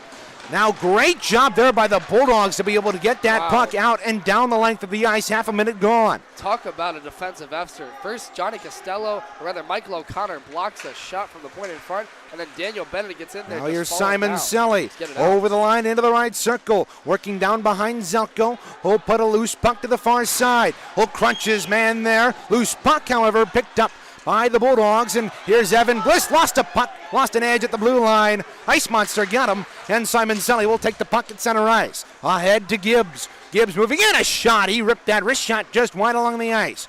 He'll get his own rebound at the left point and throw it down low to Simon Selly. Simon Selly across the way, left, top of the left circle, feeding it across to Campbell, backdoor. Isaac Gibbs couldn't get a good handle on it. 46 seconds to go in the man advantage, and the Bulldogs clear at the length of the ice. Zach Bogozzi, nice job getting there to take away the passing lane in front for Isaac Gibbs, but an uncanny mistake by Evan Bliss, just losing a tire that created a turnover. Now here's Campbell, right wing. He'll pull up in the corner, looking for a pass. He's got a man in front, fan of the pass, though. And the puck is up, kept in there by Christopher Martin. However, it's kicked away. Here's Zach Major, 2-on-0. Major left wing, feeding out in front for Bliss. He'll let a shot go off the shoulder of Rove. A great short-handed opportunity there for the Bulldogs, but Rove comes up tall. Jay Nato ahead on right wing, near side to Campbell. Campbell stepping over the line with the puck. Loose puck is corralled there by Martin. Across to Porzondik. Power play has expired for the Chippewas. They kill off their third of the night. Nadeau will pick it up, throw it up top for Christopher Martin. He's got a man out of the box coming for him. He'll feed it down low to Isaac Gibbs, Jacob Kosnick. He was knocked off the puck, and it's thrown to the near side. The Bulldogs get it out to center ice. 12:08 remaining here in period number 2. Chippewas scoring 2 unanswered goals in that first period to pull them from down 1 to up by 1. Here's Kosnick playing it back defensively for Owen Campbell. Up right wing, intended for Nato, but it's onto the stick of Porzondik. Across, here's Kosnick. Kosnick, toe drag in front. Bouncing puck at the side of the net. Porzondik picks it up, tries to feed it out in front. It's blocked by the Bulldogs, and they pitchfork it out to center ice. Alex Lasky back there for the Chippewas, gets the touch pass from Thomas Rofe. He'll throw it up, kept in at the line there by Bennett. Bennett moving in, feeding it right in front. Loose puck in the slot. They jam away at it in front of Rofe. And he holds on for a whistle. Referee's arm went up, though. There's going to be a penalty. Look out. We got a Bulldog down here. It's number 24 out there, I believe. Zach Bogozzi took that hit. Got knocked off its moorings. A great job by Adrian to finally get some offensive pressure. Rose able to glove that down. We still got players talking at the far side boards. And guess who? It's going to be a ride check. It's been a ride check. Once again, that'll put the Chippewas on the penalty kill. Rychek not happy about it, but it was a pretty blatant cross check. Yeah. Time of the penalty comes 8:32 of this second period. Rychek once again to the box, this time for a cross check, and the Chippewas on the penalty kill once again for the second time tonight. And going to the box as well. We'll listen to PA. Across, Bulldogs control the puck in their offensive end. Here's Bennett, near side Malone lost the puck on the toe drag, and the Chippewas are able to get it out. Here with speed down the right side is Keelan Baker. Will throw it in on Zelko. Zelko will play it off the boards to Bennett. Bennett will get it out to center ice, moving the puck up. Here's Malone. Dominic Malone over the line left side. Will throw it down the boards. Taken there by Matthew Barrett. Up top to Bennett. He'll tee it up and fire a shot off the post, and the rebound was put just off the side of the net. 1:21 to go. Bulldogs controlling the zone time here. It's worked up top. Bennett across to his man. He was able to keep it in at the line there, right side. Working down low into the right corner, around behind near side to Barrett. Barrett working it up top to Bennett. He'll tee it up and fire a pass near side for Barrett. His shot went wide. Lewinsky picks it up across the way. Under a minute to go here in the man advantage. Across the way, Lewinsky working in, feeding it across. A shot by Malone, save, and the rebound is cleared out by the Chippewas. Great blocker save there by Rofe. Now look out, over the line, Bennett with numbers. Chippewas caught a line change. Loose puck off the shot was blocked away, and Hayes will clear the rebound. Tell you what, there, Aiden Gasdecki got in a high slot there, tied up with number 25, Matthew Beret, and they got in a little bit of a scuffle there, Reagan, and I think that took away the odd man for the Adrian Bulldogs, and only 20 seconds left to go in this power play. Now look out, a shot by Rowe for the rebound, laid behind him, and he is able to snag it with the glove. What a save there by Thomas Rowe. He looked behind him, and as a goaltender, that's something you never want to feel like you need to do. But he made the save nonetheless. Johnny Costello coming out of the box now for that roughing called earlier. That'll be Rydchuk sitting in the box alone. I'll tell you what, there was some harsh words said by him and Rydchuk in the box down here, talking about the dirty play of Rydchuk, at least allegedly. We remember that he is the leading penalties man for the Chippewa team with now 35 alone. And that's a tough object for his team. But nonetheless, the fourth power play, I believe, for the Adrian Bulldogs now. Central trying to go 0 for 4 for them. Yeah, so for the Bulldogs, they are on their second power play. They're 0 for 1 tonight. Chippewas are a clean 84% on the penalty kill. 19 seconds left in that penalty to Rydchuk. He sits down below us here atop our perch. Arrington Ice Arena, nice little arena we've got going here. Yeah. I'll tell you what, Reagan, you know, this arena reminds me a lot of the setup at Trine University. They've got this sort of bird's nest perch up here ahead of the steep grandstands, along with a beautiful bar setup for fans to watch. I'll tell you what, there may not be a whole lot of these seats filled, but there sure is the balcony of bar stand. Yeah. People at the bar eating their wings. Right over the hockey game here. Right over the benches across the way, and let me tell you what, that the bar up there does have some pretty darn good wings. We tried them out before the game, and we were pretty satisfied, weren't we, Devin? Absolutely. I got the boneless ones. I don't know what you got. But, yeah, I had boneless wings as well. What sauce did you get with them? I got some sweet barbecue. Barbecue, nice. You always had to go with the barbecue. I went with the honey barbecue, too. 19 seconds left, a delay in the game here due to the referees trying to figure out some penalties here, and we're not sure what it's going to be. Hasn't been communicated to us up here in the booth. We'll get the notice with everybody else downstairs. Again, 9:47 left here in the second. This is just a reminder that the broadcast of today's game is a copyrighted presentation of the American Collegiate Hockey Association and the CMU Club Hockey Network. No reproduction, retransmission, or other distributions of the descriptions or accounts of this game may take place without the express written consent of the ACHA and CCHN. Devin, do you have any idea what's going on here? The referees have been chatting with the captains for both squads, and we're wondering what the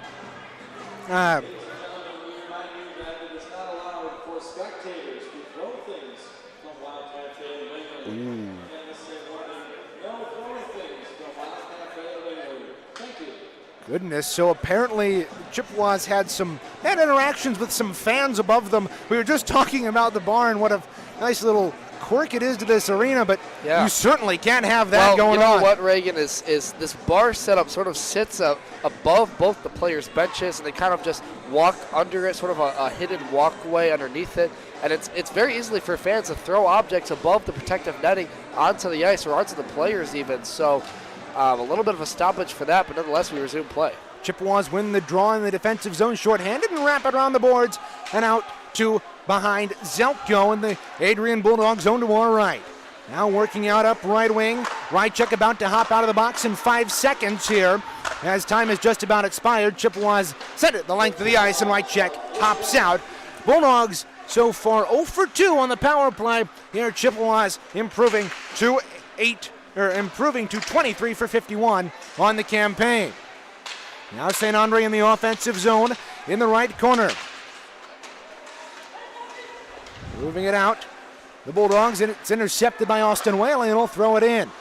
Bulldogs will take it and clear it the length of the ice. This should be icing as it hops off of the end boards, and Brennan Martin wins the race for that puck. And with 8:59 to go here in the second, we'll have a draw in the Adrian zone to our right. So another failed power play by Adrian here. You know, I really like that Central is playing the body, sort of now living up finally in the second period to that physical style of play. We haven't talked about it a whole lot yet, but Central is one of the more physical, big body teams at the ACHA against a very young Adrian Bulldogs squad. As I mentioned earlier in the pregame show, they have 14 freshmen on this team, notably Evan Bliss, one of them, who's gotten the scoring started. But, I mean, if you're Central Michigan, you just want to impose your will on this team right now. Good play there by Kyle Chapman to keep it in at the line. Sorry to cut you off there, Devin, but it looked like the Bulldogs might have had an opportunity the other way had not Chapman knocked that puck down.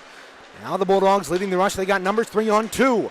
Up right wing, up left wing is Binning. Binning feeding it in front there to O'Connor. He had the puck knocked away from him, and it's played back into the Chippewa, back into the Bulldog end. 8:06 to go here in period number 2. Chippewas lead this thing 2-1. 2-1 after 2 unanswered goals back in that first. Now Isaac Gibbs, long stretch pass intended for Simon Selly. It's sent in on goal. It's sent in wide of goal. Puck bouncing around the Adrian end. It comes free across the way. Daniel Bennett looking to pick it up there. We'll fire it out of the Bulldog end. Back in his own line there to play it is Kyle Chapman. Chapman lofts it ahead to St. Andre. He picks up with the glove, moves in, dekes around, moves in on Zeltko. Shot off the mask. And the rebound is played off of the referee. I'll tell you what, there's only a select few guys in the ACHA that can do what St. Andre just did through the legs, behind the back, and got a shot on goal. That's why he's one of the leading scorers for this Chippewa team. Now it's lifted out to the Chippewa line, kept in there by the Bulldogs though. An offensive zone to our left for the team decked out in the light gray, dark gray, and gold. Evan Bliss able to keep it in at the line, but Jay Nadeau had other things to say about it. Now Porzondik over the line. Oh, a race shot go blocked there by Bliss. Rebound onto the stick of McComas, but it's taken there by his opposite number, Van Antwerp. Malone will lift that out into the netting, and if we were in the NHL, that would be a delay of game, but we are not. So we have a stoppage of play with 6:45 to go here in the second.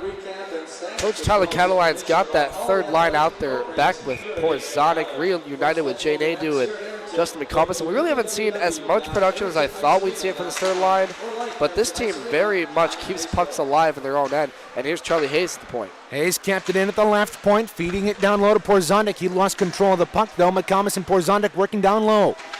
Trying to fish it away from the Bulldogs. Evan Bliss has it. We'll fire it across the way to Van Antwerp. We'll pick it up.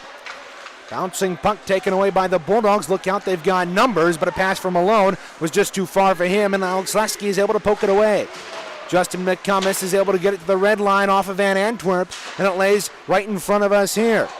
Back into the Bulldog zone. 6:08 to go here in period number 2. Scoreless through the first 13 minutes of this second period. Chippewa's last goal came from Porzondik at 14:50.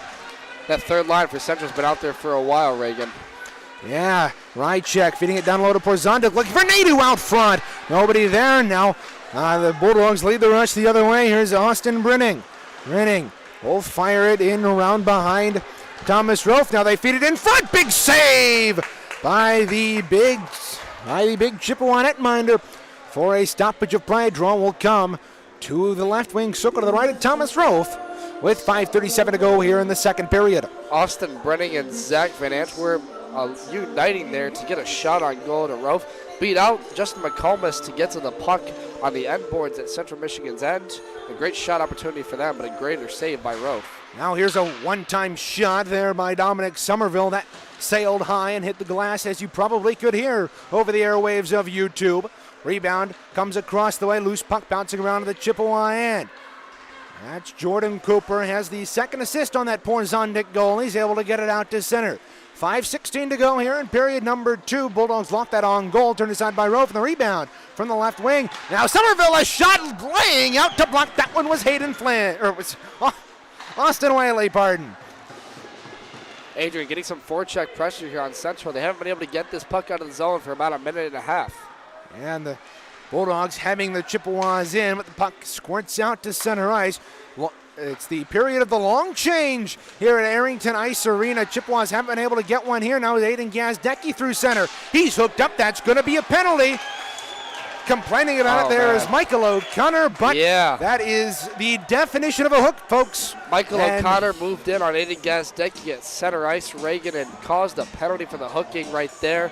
That'll send Central Michigan to now, I believe, their 4th power play of the night, as he's going to go to the box for them. Gazdecki goes off the ice. We're going to get that top forward group back out there again with Gibbs, St. Andre, and who else but Joey Simon-Sally, the bus 3, coming out. Yeah, time of the penalty is 13-19. Adrian fans not happy in the least about that penalty, but it was pretty much the definition of a hook, and so we'll have the Chippewa power play. They're 1 for 4 tonight.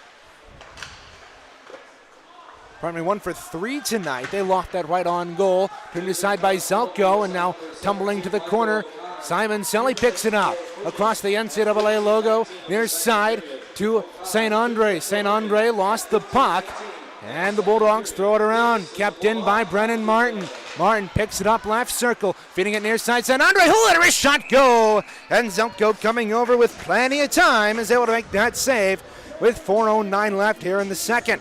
You know, St. Andre at the right circle here sort of had the puck tied up on his stick, missed a pass intended for Isaac Gibbs, but just corralled it, wrapped it around the boards for Brendan Martin at the point, and kept it alive. And that's really the difference for Central, is keeping pucks alive when they need to. Although they're losing in the shot total 26-18 so far, that has been the story for their power play unit. We'll see if they can capitalize. Now Charlie Hayes across to Brendan Martin, firing a one-timer wide short side across the way. St. Andre works it up top to Hayes. He's got it with shot through traffic. Loose puck in the slot. It's cleared, and Charlie Hayes, a diving attempt, and he's able to keep that puck in. Good play there by the alternate captain for the Chippewas. They keep it in. St. Andre near side. Top of the right circle. Up top to Hayes. High slot. He'll feed it across, but a good stick there by Zach Van Antwerp is able to pick it up for the Bulldogs and send it the length of the ice. Diving effort by Charlie Hayes to keep it. He kept the play alive for as long as he could, and Zach Van Antwerp was able to get in there and keep it out of the zone, or get it out of the zone, excuse me. But, man, what an effort by this top power play group by the Chippewas. If you're a Central fan, you've got to love that one. Yeah, great job there. And even though this game is close, and it's still 2-1 in favor of Central, Adrian's keeping it close, but this does feel like it's in the favor of Chippewas. Chippewas are able to fish the puck out of the right wing, out of the left wing corner of the defensive end and move out. Here's Martin over the line. Martin working into the left corner. There to pick it up is Isaac Gibbs. Gibbs up top to Jordan Cooper. Cooper, right point, he'll walk the line near side. Look somewhere down low. Top of the right circle, up top to Martin, high slot. Martin, he'll let her shot go, tipped in front. Oh my goodness, that puck laid behind Dylan Zelko, and he's able to make the save with just 11 seconds left on that power play. My, what a chance, Devin. Whew. Yeah, what a chance indeed from the high slot, a shot there. 11 seconds to go with this power play opportunity, but Zelko's had a little bit of trouble handling these pucks lately. That one almost squeezed under the butterfly of him going down to the ice. His defenseman was able to get in there to help him. That was Johnny Costello, but nonetheless, we're going to get one more face-off, one more chance for the Chippewas. Yeah, they'll lose the draw in the offensive zone left wing circle. The Bulldogs wrap it around. but it got past the defensive Jordan Cooper and out to the Chippewa line. Out of the box comes number 17, Michael O'Connor. Bulldogs are back to full strength. Chippewas Valdo 1 for 4 on the power play. Despite only scoring 1 power play goal tonight and 2 in the last 4 games, Chippewas have maintained a good power play, just over 20%. Oh, look now out. A race for the puck. Austin Whaley, great job to tie up his man there. And Austin Buring now pass across on the back door. They couldn't handle it. Now here's a shot from the high slot there by Michael O'Connor, whistled high. 2:07 to go here in the second period. Puck tied up at the right point. It's squirted out to center, and Daniel Bennett will throw it in. Offsides here on the Bulldogs with 1:56 left here in the second. That was Austin Britting trying to beat out the defender, Austin Whaley, but just using that speed. I think Whaley's underrated for his speed, not really known for it. One of the more physical defensemen, and just knocking Britting off the puck there. But despite that, they created a good offensive chance on a Rofe there to get a backdoor feed, just couldn't finish it home. Porzondik's able to pick up the loose change off the face-off, and the Chippewas work defensively. Up right wing to Nadeau over the line. He had it knocked away from him, and the Bulldogs sent it cross ice and down the length. 1:43 left here in the second period of play. Chippewas scored 2 Nice unanswered intercept there late by in the that defender. third. Now Evan Bliss ahead. He's got Malone in all alone. Malone working in. Saved by Rofe. Thomas Rofe standing tall Oh, after my. Malone was in all the way from the blue line. He came out, took that angle away, and Maloney had nowhere else to shoot but into the pillows of Rofe. Who else? With 1:31 to go here in the second. Who else than the Woodhaven pairing, Dominic Malone and Evan Bliss, Dominic Malone's from Chicago, Illinois, but man, that top line out there, what a chance. That's Evan Bliss on a nice turnover at center ice to look for on the breakout shot chance from the right for point. Malone. Rofe didn't know where that was until it hit him.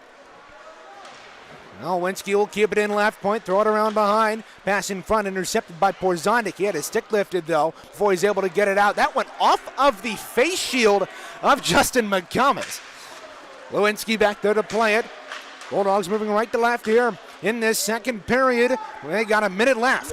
Over the line, a shot right on, saving the rebound. Is corralled there by Thomas Rofin with the shot. There was Zach Bagosi.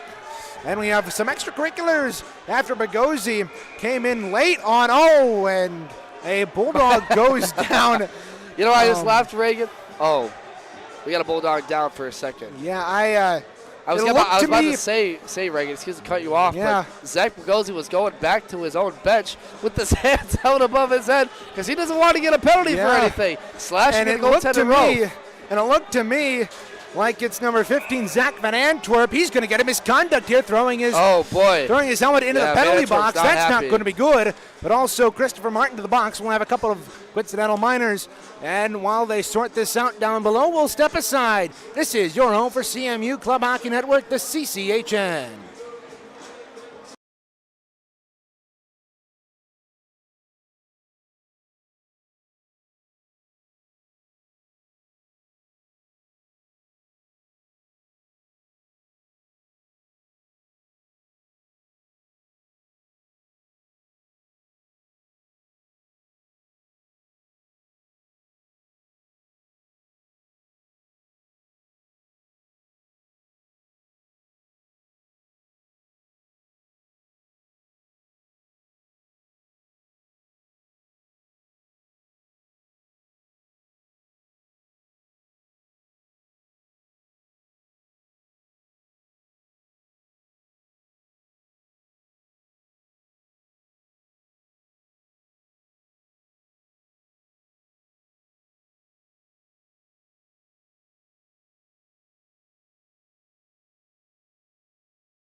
Well, some bit of a sorting out here to do as Zach Van Antwerp seems to have been kicked out of the hockey game for unsportsmanlike conduct. Again, we'll wait and see the announcement on the penalties here.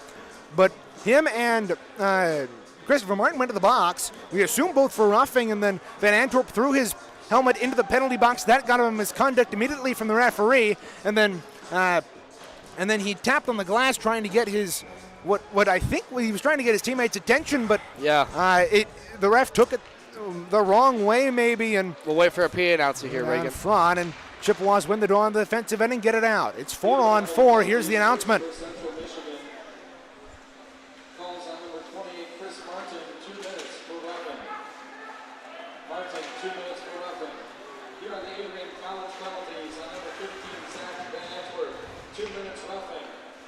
10-minute game misconduct towards an official, plus 1 game misconduct. Serving the roughing penalty is number 12. Working in there down the right wing.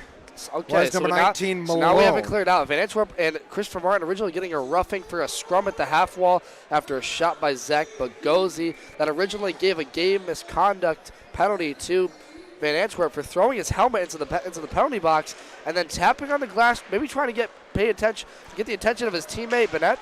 But the referees didn't like that. He gave him a game. Chippewas give it away at the line as a shot was gloved down by Rofe, and it's cleared out. To finish my point, Reagan, you're down now one of your top forwards. Van Antwerp had the assist on that first goal for Bennett, and that's a big loss for the Adrian Bulldogs. 5 seconds left here. They're going to have to overcome that. Here's a shot from distance, saving the rebound, is cleared, and that'll do it for the second period of play. We will step aside. I'll have the second intermission report for you here on the other side here. After 2 periods of play, it's 2-1 in favor of the Chippewas. You're listening to CMU D3 Club Hockey on YouTube.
Back here inside Arrington Ice Arena, Reagan Cleaves with you here for the second intermission report. And after 2, as you can see on your screen, the Central Michigan Chippewas lead the Adrian Bulldogs by a score of 2-1.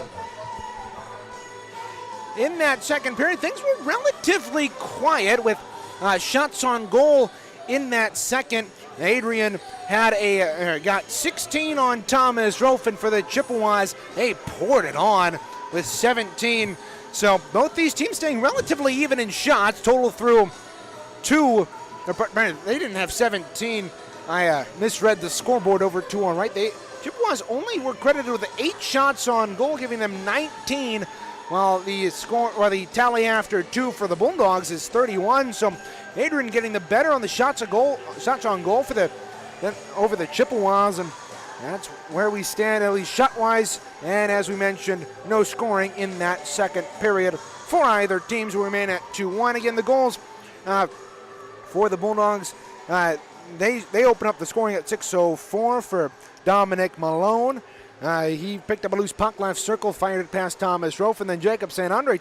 Not a ton for them, more so for the Bulldogs. They got a lot of shots on goal, and as evidenced by the 16 in that second. And although it doesn't show it, I think although the shot total doesn't necessarily show it, I think the play did kind of shift in favor of the Chippewas in that second period. Moving on to take a look at the out-of-town scoreboard for the Grand Rapids Griffins. They are inactive tonight, but they will be back in action tomorrow, December 10th, to take on the Manitoba Moose in the Great White North in Winnipeg tomorrow at 8 p.m. They're coming off of a win over the Cleveland Monsters on Monday, and it's good to see Griffins kind of get their foot back under them. The next home game will be against the Toronto Marlies on the 18th, so next weekend. The next 3 games, there's one tomorrow against the Moose, on Saturday against the Moose as well. That one at 7, though, and then next Saturday against the Toronto Marlies, starting at 7 p.m. Eastern Time. You can listen to all those games on either Wood Radio 1300 1069 AM or ESPN, 961 The Game in Grand Rapids. Both those stations are available on iHeartRadio as well. You can watch the game on AHL TV. Taking a look at the Detroit Red Wings. Right now, they sit at the end of one against the St. Louis Blues. 2-0. The Blues laid that one in St. Louis. Shots on goal 10-9 in favor of St. Louis. They are in action tomorrow night against the Colorado Avalanche. That game at 9 p.m. Eastern Time. And you can watch that on Bally Sports Detroit. As for the rest of the NHL tonight, the Maple Leafs trail the Lightning 4-2 at the end of 2. Blackhawks lead the Canadiens 1-0, 16:52 left in the third. Ducks and Blue Jackets tied at the end of 2. Predators are tied at 1 at the end of 2. Predators and Islanders tied at 2 with 5:47 left in the second. Red Wings and Blues, as we mentioned earlier, 2-0 Blues at the end of 1. Hurricanes and Flames set to kick it off later at 9 p.m. along with the Bruins and Oilers. Jets and the Kraken at 10. Stars and Kings at 10:30. Wild and Sharks closing out the night at 10:30. Now, no games have concluded here tonight. Well, that will just about do it for our second intermission report. We'll step aside about 8 minutes from now. We'll be right back with action of the third period here on CCHN.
Reagan Cleaves and Devin Sarah back inside the broadcast booth. Sorry about that, partner. I didn't realize you had something more to say while we were off air, and I no worries.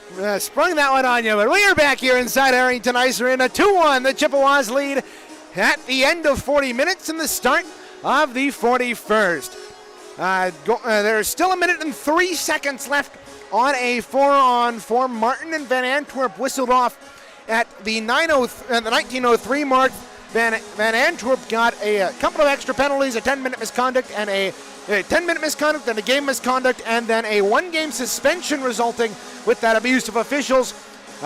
He is out for the remainder of this game. A big loss for Adrian. Chippewas will head from right to left across your radio dial, wearing their road maroon uniforms with gold trim, gold helmets, maroon pants, and maroon socks.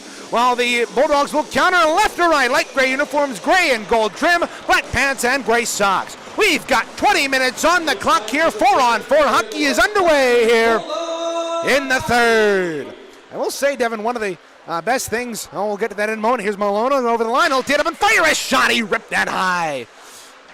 Rebound is kept at the line here by the Chippewas. Out ahead to St. Andre. Near side to Martin. Martin splitting the defense. Moving in. A backhand shot saved by Zelko.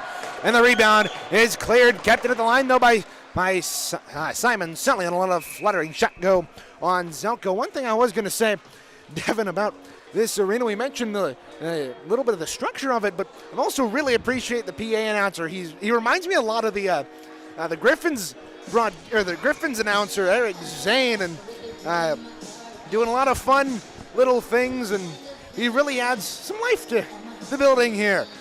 Off the draw on the offensive end, a fluttering shot, they score! Charlie Hayes let a softball go from the left point, top of the left circle. Zelko lost sight of it, and it fluttered over top of him. 3-1 Chippewas. The Chips win the draw off the faceoff, and Charlie Hayes right at the left point just throws sort of a saucer. I don't even think he intended that to get all the way to the net, but it just goes over the left blocker side of Selko. I'm not sure he was just exactly prepared for that shot, sort of teeing up in his pads, getting ready for a stop, but nonetheless, just like that, it's a 3-1 game, less than a minute into this third period. Now look out, the Bulldogs have it on the offensive end here. Passed up top, taken there by Bagosi. Pass across of the end boards. And a pass ahead after it was intercepted. Here's St. Andre over the line. Old drop it to Simon Sully, working in off the player out in front.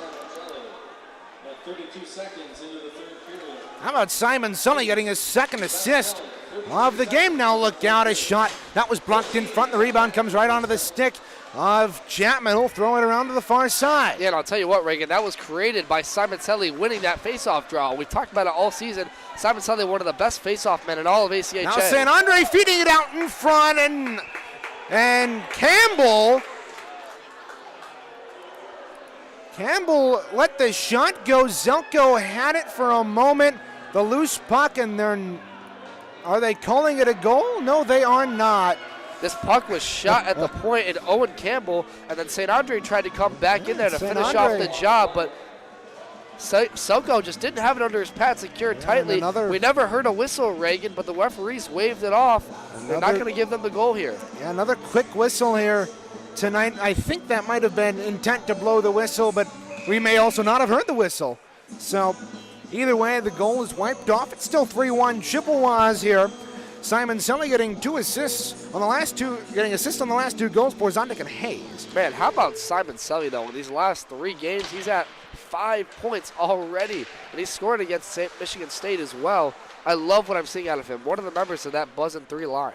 Yeah, and for Charlie Hayes, that's his second of the campaign. He's been pretty good, hard-working defenseman for the Chippewas, but hasn't gotten enough on the goal. Hasn't gotten on the goal sheet a lot. Now Kosnick working around the offensive end, drop pass for Keegan Moore. Moore working up near side. Martin top of the left circle, fires that shot wide. Rebound is corralled by the Bulldogs. Moving on, here's Brinning. Brinning, cross ice pass off the boards to Briggs Blank. He'll flutter that in wide of Rove to the far side. Chippewas trying to get it out. Loose puck. Keegan Moore bats it behind the net. There's Christopher Martin there to play it for the maroon and gold. Kept in at the line there by Patterson. Patterson, his pass was intercepted, and now here's Owen Campbell in alone. 1-on-4, and the foreseeable result of that opportunity was the case. Jay Nadeau picks up the puck at the offensive line and wraps it around the boards. Porzondik got beat to it across the way, and the Bulldogs will lift it the length of the ice. That will go through the skates of the referee and all the way for icing with 17:24 to go here in the third. You know, as Mickey Redmond would say, bingo bango. The Chippewas creating a lot of forecheck in Adrian's zone. So we talked about in a little bit of the break, Reagan, how Central's problem was they were sort of getting hemmed into their own zone by the Bulldogs as a shot's taken there. By Nadeau right off the draw, he's taken down, and now the Bulldogs will move back with numbers the other way. To finish my point really quick, they were sort of having them in their own zone, but that's exactly what Central's done the last 3 minutes of this period now, and they've already shifted the momentum. Here's Malone, top of the right circle, he'll work in a shot through traffic, blocked out in front by either McComas or Whaley. Now a shot from a sharp bang along the hash marks. That was blocked in front, rebound to the corner. Evan Bliss picks it up for the Bulldogs. Bliss working in the left corner, he'll pivot. He's challenged there by Brennan Martin, and good work by the Central Michigan captain to get it out. Oh, let a long shot goes, turned aside by the gold pads of Zelko, and the puck is played across the way in the Bulldog end. Malone is able to get it out. It took an odd hop off the linesman, and here's Bliss in. Bliss, left circle, and a shot go up off of rope, and they whistle it, and my goodness. Oh, they're not going to like that one. Oh, that is the third quick whistle of this game by the referee. That shot was up high on Rofe. He kind of went to gather it into himself. It hopped up over his shoulder, off of his back, and trickled into the net, but the whistle had already blown. And in my opinion, that should be a goal, but referee blew that whistle way too quickly. I'll tell you what there, Reagan, that play was started by Zach Bogozzi and Bobby Breach of the Bulldogs, and Evan Bliss was just able to corral this puck after a pivot on the at the left circle. Took a wrister, and that one just barely went off the glove of Rofe. I thought it would be the net too because we saw the puck wasn't controlled by him, but he got that quick whistle by the referee. A little bit preliminary, I would think, but nonetheless, this game stays at 3-1. Yeah, I was motioning to the ACTV broadcasters over there saying that should be a goal. And as a goaltender, I like that it's a fortuitous whistle, but it really shouldn't have been. Now a shot from the left point was blocked. Yeah, good keep in at the line by Lewinsky. Just a quick note about ACTV. We'd like to thank Jay Hanna for his permission of today's broadcast on this radio stream. You can listen to ACTV's broadcast of this game. On Cooper, and here we go. He's going to get into it. Oh, my. Jordan Cooper. He's going to get into it with Nick Kursky. That's the second time tonight Jordan Cooper's been in there. And Cooper letting a shot go after the whistle. And in my opinion, that was a quick. That shot came a little bit right after the whistle. He may get a couple of penalties here. That was Nick He's Kursky just going to get a tied rough up there with. They're going to give him the roughing penalty, and this is going to send Adrian to the power play. Yeah, that'll so send Adrian to the power play. Man, you want to talk about a bad penalty? Jordan Cooper, his second scrum of the night. And that leads to this. 2 minutes for roughing at 3:45 in the third period. That's a rough penalty to take if you're Jordan Cooper. Now, if you ask me, that was kind of instigated there by Bogozzi, but nonetheless, it's a 5-on-4 for the Bulldogs. Their third opportunity of the night. Near side, Lewinsky right circle up top to Bennett. Bennett across. Dancing, here's Maloney up to Bennett. Bennett near side to Lewinsky. Holds bottom of the right circle. Whole wheel up to the top on top of the circle along the boards. Up top to Bennett. Hold on, a shot. Go blocked out in front. And the Chippewas. Here's Owen Campbell bouncing after a loose puck. And the Chippewas are able to clear it out. Wow. And more will send it the length of the ice. Lasky barely got that puck out. It was Owen Campbell chasing Bennett out of the zone, trying to keep it out. This penalty is a crucial one for the Bulldogs, and they've got to keep it in the zone. Now moving up right wing with great speeders. Bogozzi in. Pardon me, that's not Bogozzi. That's Nick Major. Zach Major. Puck across the way. Loose puck into the left circle of the Chippewas, and they're able to get it out. Good job there by Ben Reichek. 1 minute gone in this power play already. Yeah, Chippewas doing a good job of keeping the puck out of their zone here. Now here's Evan Bliss picking up a bouncing puck in his own end. He'll move up with a head of steam over the Bulldog logo at center ice. Here's Bliss. Left wing. He'll pull up in the circle. Move it up top to Bogozzi. Bogozzi left point. We'll move right back down to Bliss. Right in the circle. He let a shot go. Big block there by Reichek. And a good stick lift there by Kyle Chapman to get the puck and lift it the length of the ice past the stick. A dual defensive effort there by Rychuk and Kyle Chapman to block these pucks away. Evan Bliss is trying to get the scoring going, the star freshman for this Bulldog team, but he couldn't do anything gone, and now he's off to the bench. Now here's Bogozzi up right wing, toe dragged around here. the defense, and it's thrown in there by Michael O'Connor, and off the end boards it's corralled by the big netminder for the Chippewas, Thomas Roof. Central doing a great job of keeping these Bulldogs to the outside. You know, Bliss is trying to make these quick moves, sort of past the right circle, pass behind the net, and get it over to the point for Zach Bogozzi, sort of what he's done with multiple defenders. But Central, they've just done a great job of blocking these pucks away, keeping everything to the outside, not allowing anything in front. Now puck kept into the right line by Patterson. Patterson across. Here's Bennett who'll tee it up and fire a shot, and a big diving block there by Isaac Gibbs, sacrificing the body with just 4 seconds left on the Jordan Cooper minor. I'll tell you what, the boys love a great block shot like that, and they're doing it on all fronts here. Only 4 seconds left. They're looking at another penalty kill here against Adrian. Yeah, now the Bulldogs win it. Here, Bennett, one last opportunity. He tees it up and fires a shot that was tipped high. And the rebound, Cooper out of the box. And Rofe will hold a puck at the side of the net for a whistle. Now, for the Bulldogs, they fall on the night to 0 for 3. And the Chippewas... 0 for 3, excuse me. You know, with the way this game has gone, how physical it's been, it's felt like more penalties right Yeah, I mean, we have had more penalties. It's just power play opportunity-wise. Yeah.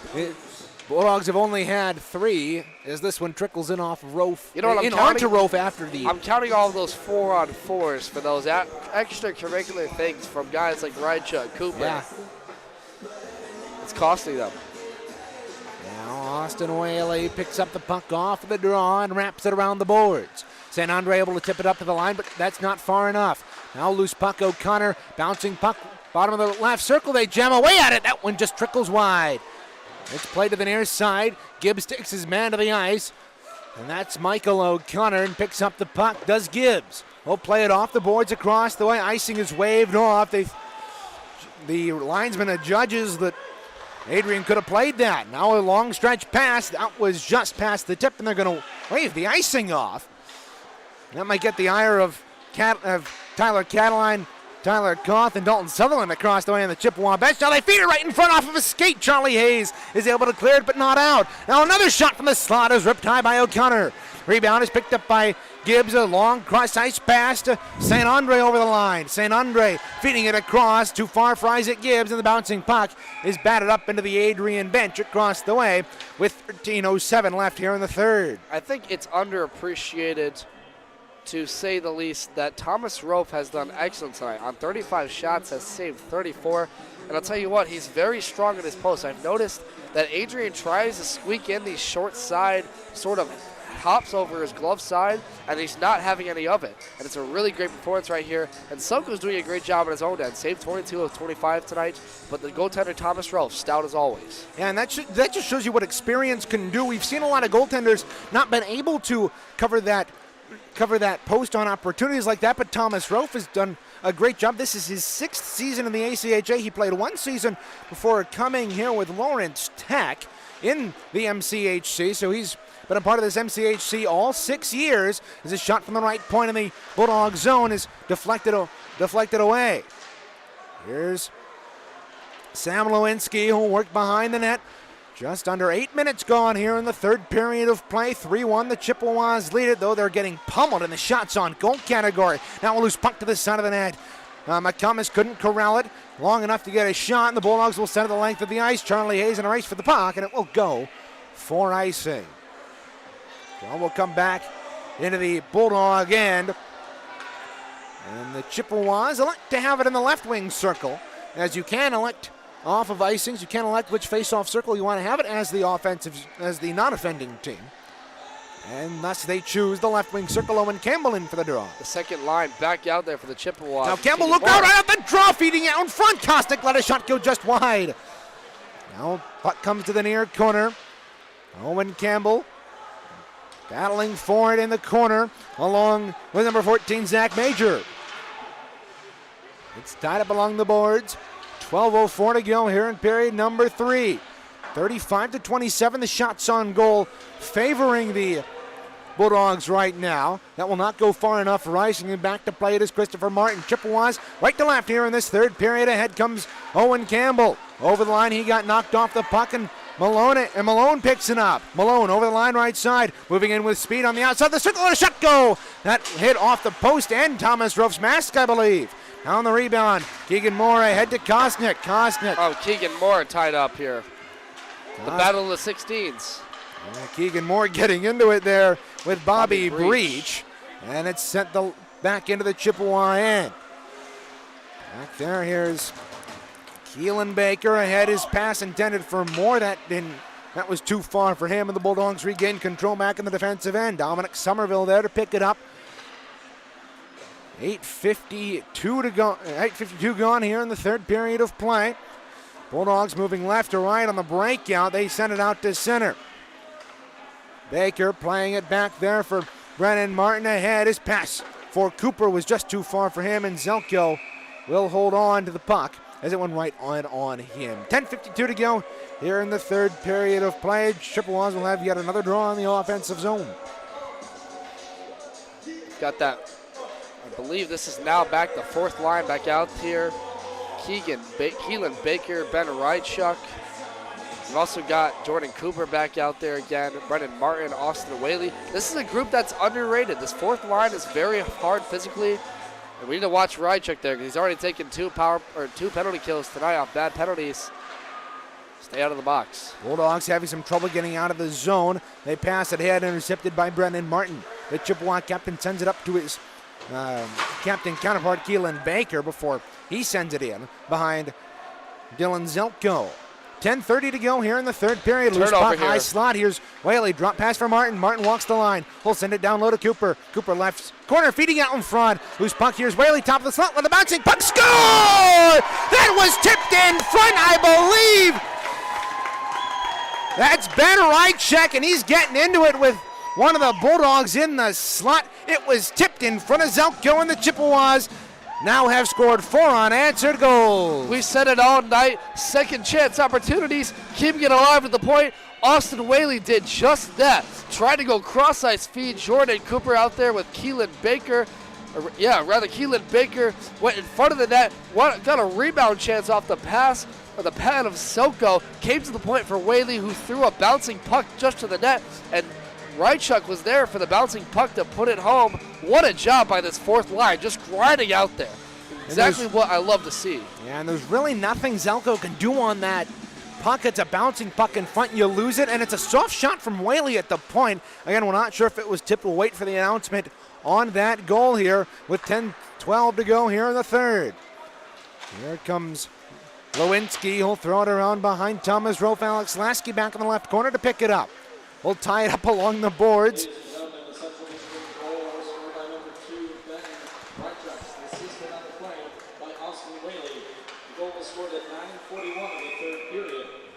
That puck slides in on Rofe, as you heard over the PA banner. Reichek getting the goal for the Chippewas. I thought he had tipped it in front, and I was indeed correct.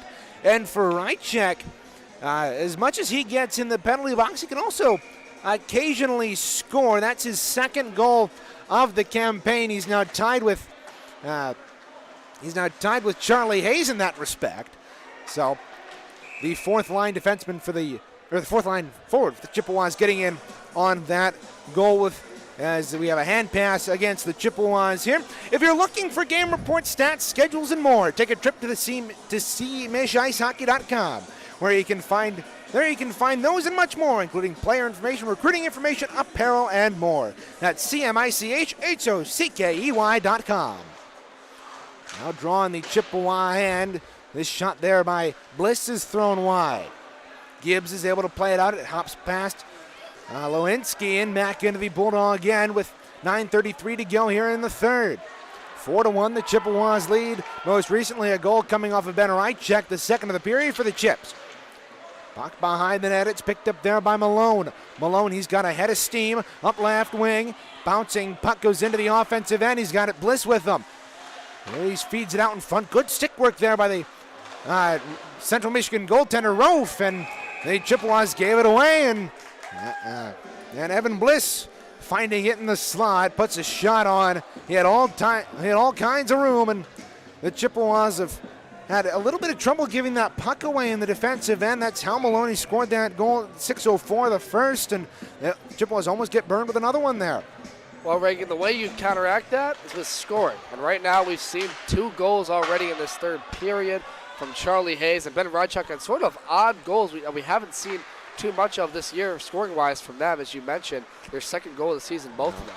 Now here's McComas dancing over the line, and the puck knocked away from him by the Bulldogs. Going for the hip check there was Andrew Porzondik, and he gets the puck. He's over the line, dances around the defense, looking for a pass, but he got the puck knocked away from him. It comes to the near side half wall. Nadeau collides with his man down there. That's O'Connor.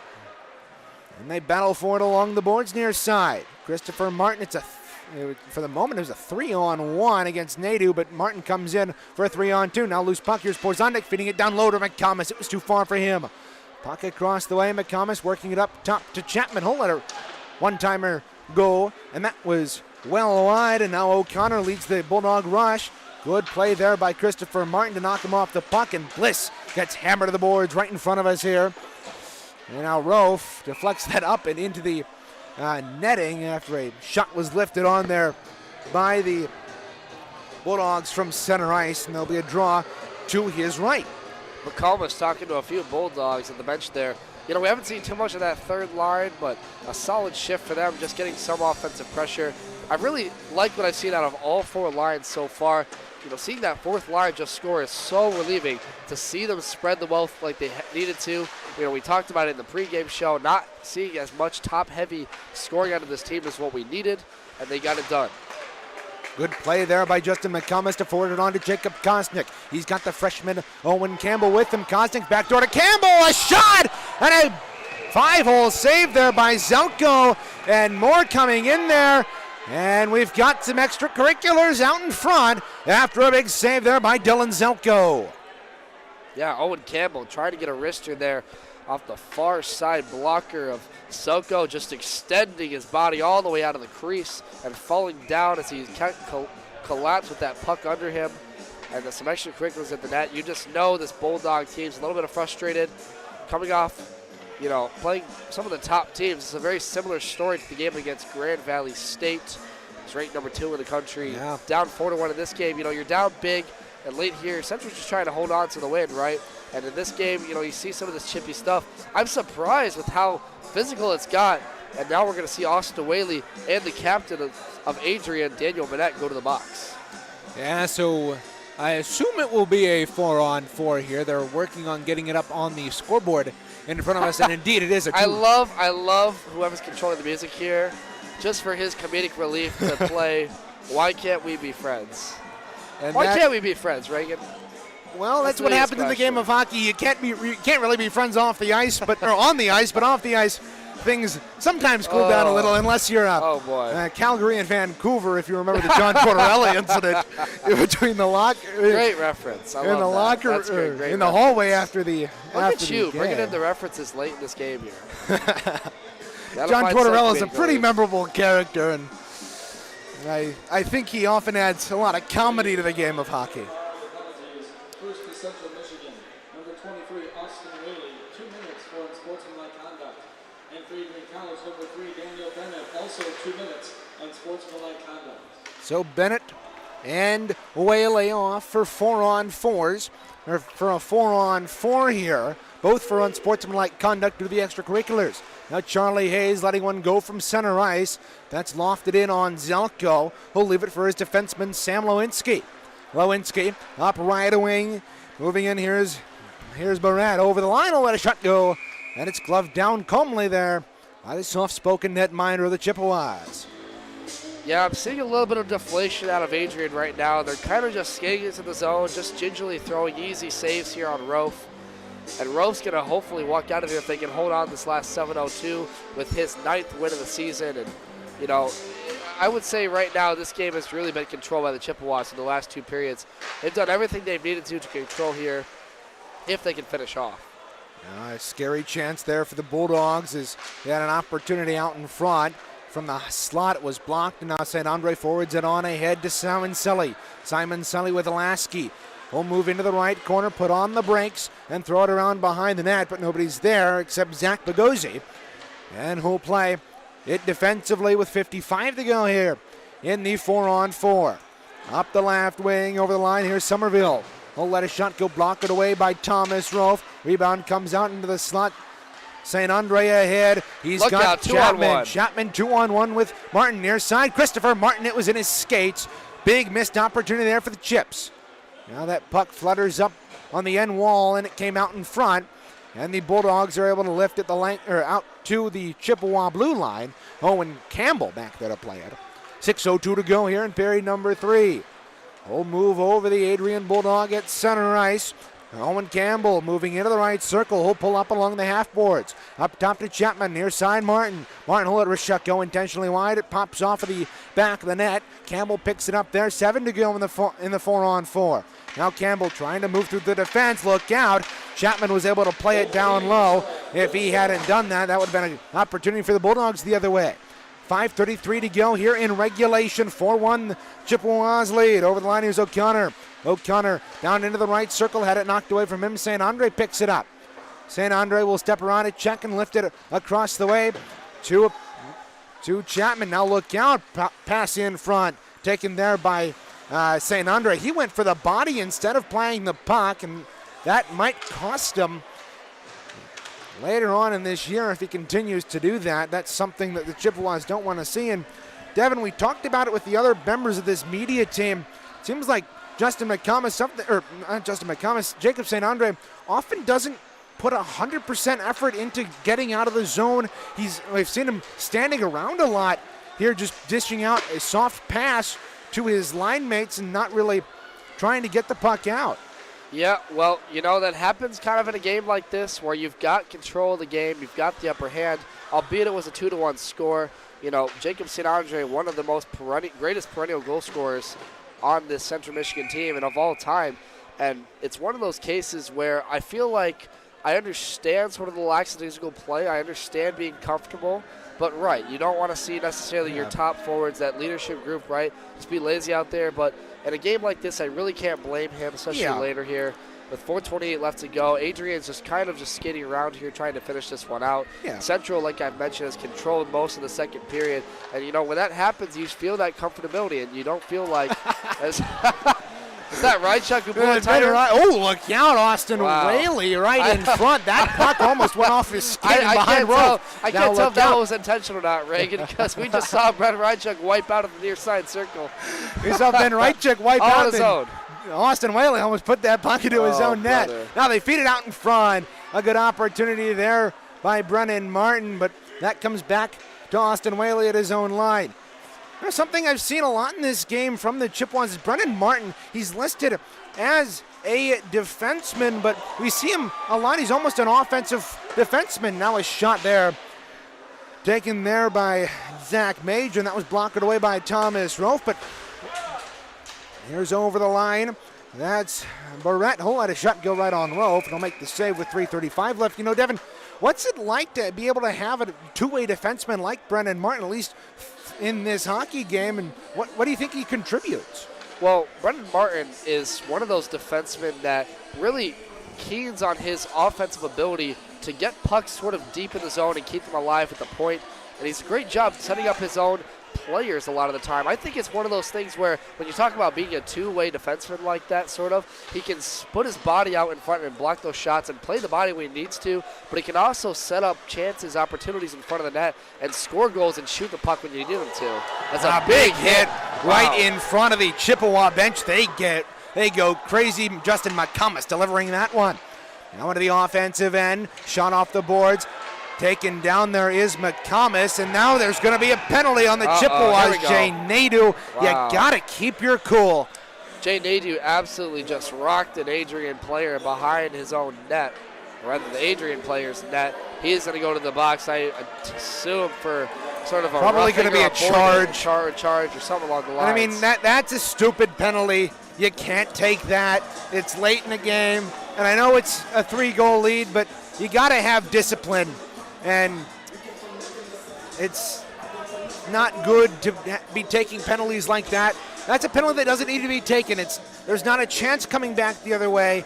It's almost more retaliatory at that point as Borzondik had been hit. Yeah. A bad penalty by Jay Nugent here late, but with 3:05 left to go in this game, it's a little bit unrivaled. Fans, if you're looking for game reports, stats, schedules, and more, take a trip to CMHIceHockey.com. There you can find those and much more, player information, recruiting information, and much more. That's CMICHICEHOCKEY.com.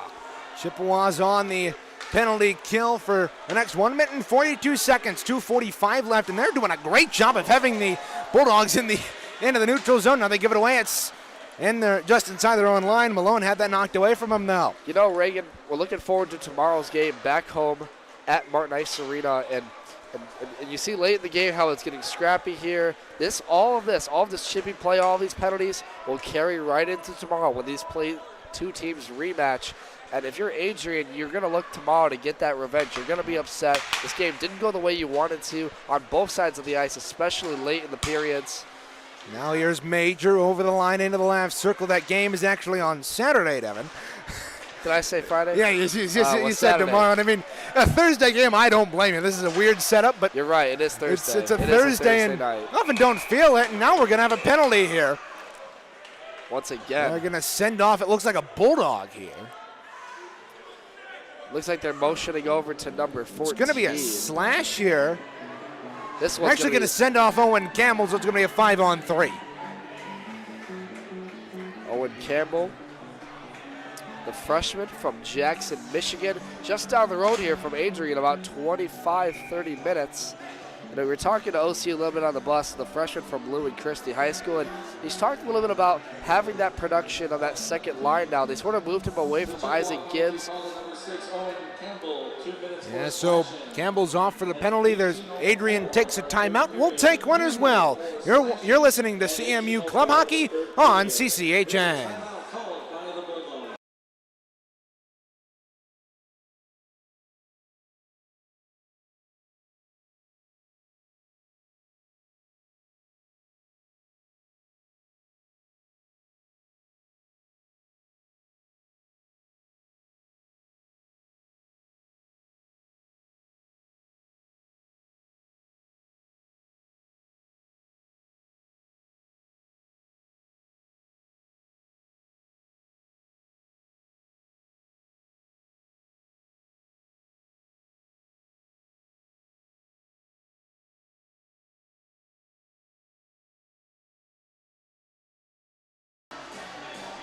.156 left here in regulation, a 3-goal lead for the Central Michigan Chippewas. However, the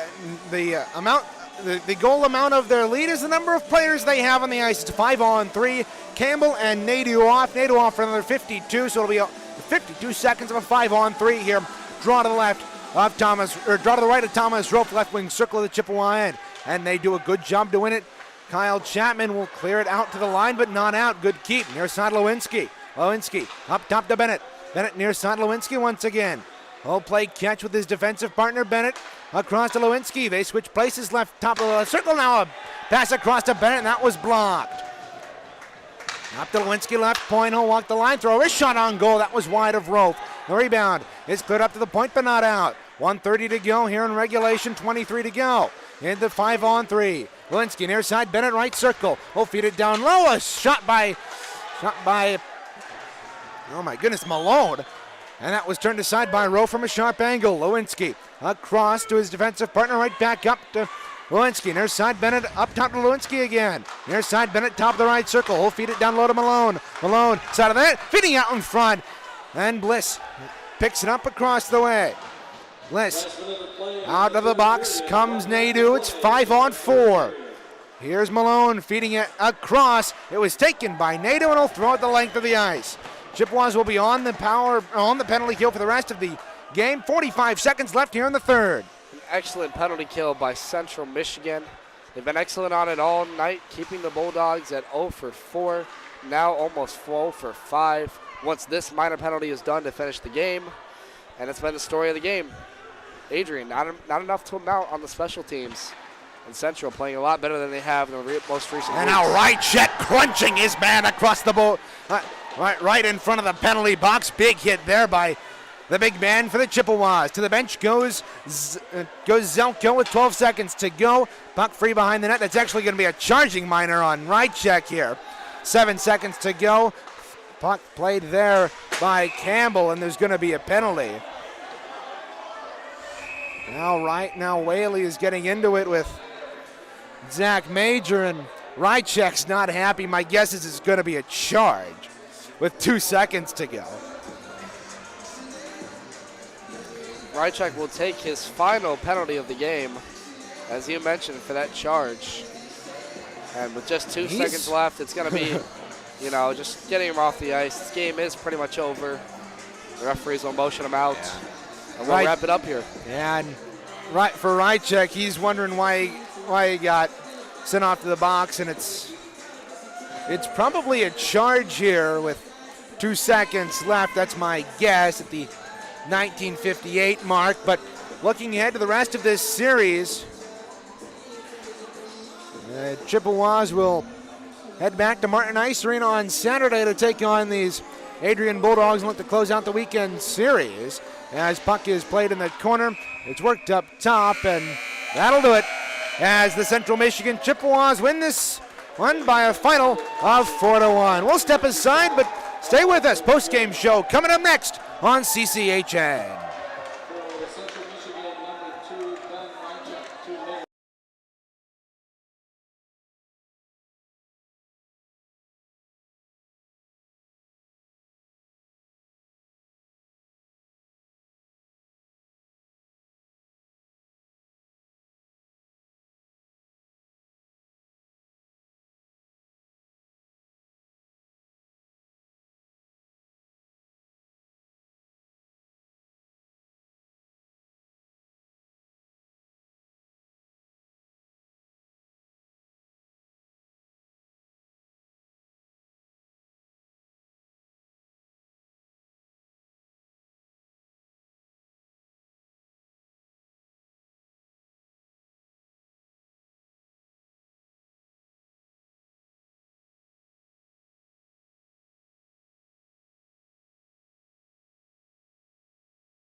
Final score 4-1 here tonight at Arrington Ice Center. The Central Michigan Chippewas knocking off the number 24 Adrian Bulldogs and further solidifying the number 3 ranking here at Arrington Ice Arena. For us, Devin, one of the things that I noticed, this was eerily similar to that home game against Michigan State University the other week.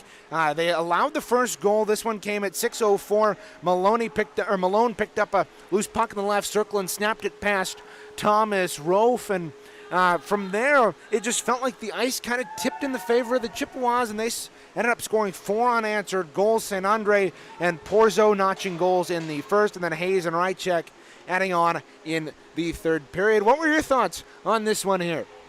Absolutely. I mean, we started out this game a little bit slow, I thought, on Central Michigan's side, and Adrian took advantage of it. They had the first goal there. That was scored by Daniel Maloney, and Adrian got off the jump hot. They needed to do that, and, eerily similar like what you just mentioned to Michigan State. They got down in the first period, sort of a slower start, and then they started making their way back. They started to get more odd man rushes, taking advantage of mistakes on the other side of the ice, getting shots on goal, and just like that, it produced for them tonight. And how about that buzzing 3 line that we talked about? The top line of Gibbs, St. Andre, and Simon Selly, and even Porzonik shifting in there. He got a goal tonight, shifting into that line. And St. Andre, one of the players that took over after St. Andre scored the first goal, a beautiful one, going backhand, forehand on his own, and then Porzonik to finish up the scoring in the first period. And afterwards, it just seemed like you said, the ice just tilted the whole way in CMU's favor. They were controlling a lot of the ice time in Adrian's end. They were keeping pucks alive for second chance opportunities. They were playing the body physical, and despite the game getting chippy and despite a lot of penalties coming their way, they played stout on the penalty kill. And that was the biggest thing in this game, is keeping those pucks from getting to Rofe, and when they did, Rofe was awesome. And Rofe, we'll mention a little bit here for our 3 stars of the game, but just a great all-around performance from CMU. They will have stuff to clean up heading back home on Saturday against this team once again. Trying to get a faster start will be one of those. But nonetheless, just a great effort all around from all 4 lines getting involved. And how about Charlie Hayes and Ben Rychuk getting their second goals of the season off those second chance opportunities, sort of taking funny goals. We saw that sort of saucer goal from Charlie Hayes that nobody thought was going to go in, but nonetheless it did. And then Rychuk just finishing off the bouncing puck from Austin Whaley. A great all-around performance from them tonight. Yeah, and you mentioned that buzzing 3. They were our players to watch for tonight. Isaac Gibbs didn't get on the score sheet, but his line mate Sid Joey Simon Selly had assists on the Porzonik and Hayes goals, the second and third goals of the night, respectively, for the Chippewas. And St. Andre getting that first goal, getting the Chippewas rolling here offensively tonight. He gets 1 goal tonight. As for Adrian, our player to watch for them tonight was Evan Bliss. He only had 1 assist here tonight. As for the keys to the game, Devin, how do you think the Chippewas fulfilled those keys to the game tonight? Yeah, you talk about our keys to the game that we mentioned in the pregame show. One of those was play clean, no mistakes. That certainly didn't happen. We saw this game sort of get chippy and out of hand later. Guys like Rychuk, Jordan Cooper going to the box. And then, guys like for Van Antwerp, for the Bulldogs, getting sent off and now getting game misconduct. He's going to be gone for the next game as well. That's going to be a big talking point tomorrow. One of those top forwards for that Adrian team. But, just like you said, playing clean, no mistakes. But when they did go to the penalty, they played well in the penalty kill.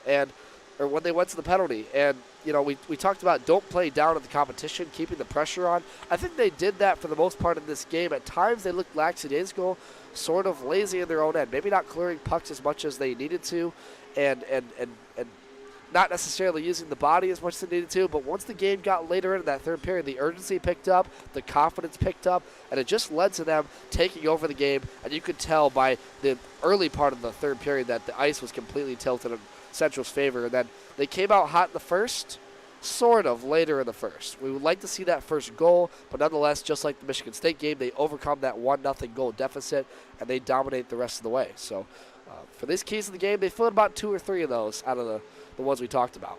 Yeah, and for the Chippewas, you mentioned that penalty kill tonight. That was instrumental in this win here tonight. They go 5 for 5 on the penalty kill, improving to 45 for 54 on the campaign. That has gone a lot better in recent games. The last time they gave up multiple power play goals, or goals on the penalty kill, rather, was at Calvin back on the 12th when they allowed 2 of 3. But since really that Saginaw Valley State game where they allowed 4 goals on the power play, Chippewas have been pretty darn stellar on that penalty kill. Yeah, and one last note about that penalty kill. How about those defensemen getting in front of those pucks and blocking shots? We saw Christopher Martin, Austin Whaley, Kyle Chapman, those guys laying up the body in a game that was already out of hand at 4-1, where they could have easily let Rofe just get his confidence and make those glove saves, maybe let in a goal or 2, but they stayed stout in front of their star goaltender,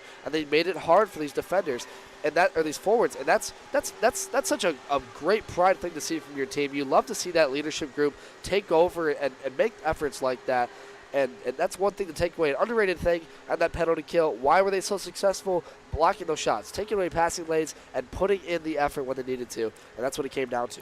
Yeah, certainly. And moving now to the 3 stars of the game, Thomas Rofe gets the number 3 star, stopping 46 of 47 tonight. He was peppered between the pipes by the Adrian Bulldogs. We expect the same to be the case on Saturday. Chippewas didn't really do a good job defensively.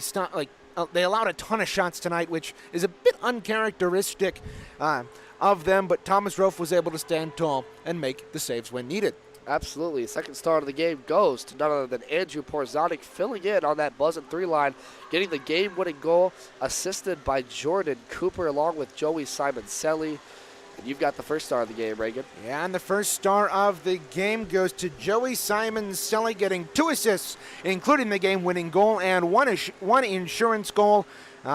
He gets his second, he gets 2 assists on the night, and that slots him at 13 assists overall this campaign. 13 points total, but, a lot of assists coming from him. And 7 assists, 6 goals. And, Reagan, a game like this, you might as well give him 13 assists because, Joey Simon-Selly, we talk about him being one of the face-off men, right? That guy that gets those pucks down low deep. And it's finally starting to pay dividends. And he can do it both ways. He's a stout defenseman when he needs to be in the neutral zone, and especially when he's in the offensive zone on the forecheck. He joins the rush well, and he gets pucks down deep to guys that he needs it to. And that's why he's our first star of the game tonight. Yeah, taking a look ahead for both these 2 teams. Again, this is a weekend series, so both these 2 teams' next games is on Saturday when the Chippewas will host the Adrian Bulldogs at 4 p.m. at Arrington Ice Arena. We will have that broadcast for you here on CCHN. Whether or not it is a TV broadcast, we are not aware of that. Keep an eye on our Twitter for more information on that. As for the out-of-town scoreboard, again, the Grand Rapids Griffins inactive tonight. They will be back in action tomorrow in Manitoba, 8 p.m. start time. You can listen to that game on Wood Radio, 1300, 106.9 FM. As for the Saginaw Spirit, they're in action tomorrow against the Galoof Storm. And the Red Wings in action tonight. One final look at them. They have 16-19 left in the third. 3-1, the Blues lead. That one, the Wings are currently on a power play. They're dead even in shots at 21. Well, before we head out tonight, we'd like to thank Jay Hanna with ACTV, as well as Jeremy Symington with Arrington Arena. Well, that'll just about do it for us here tonight. But we'll be right back here on Saturday when these 2 teams face off again to wrap up this weekend series. Until then, this is Reagan Cleaves for Devin Sarah saying so long from Arrington Ice Arena in Adrian, Michigan, as the Central Michigan Chippewas come back from behind and beat the Adrian Bulldogs by a final score of 4-1.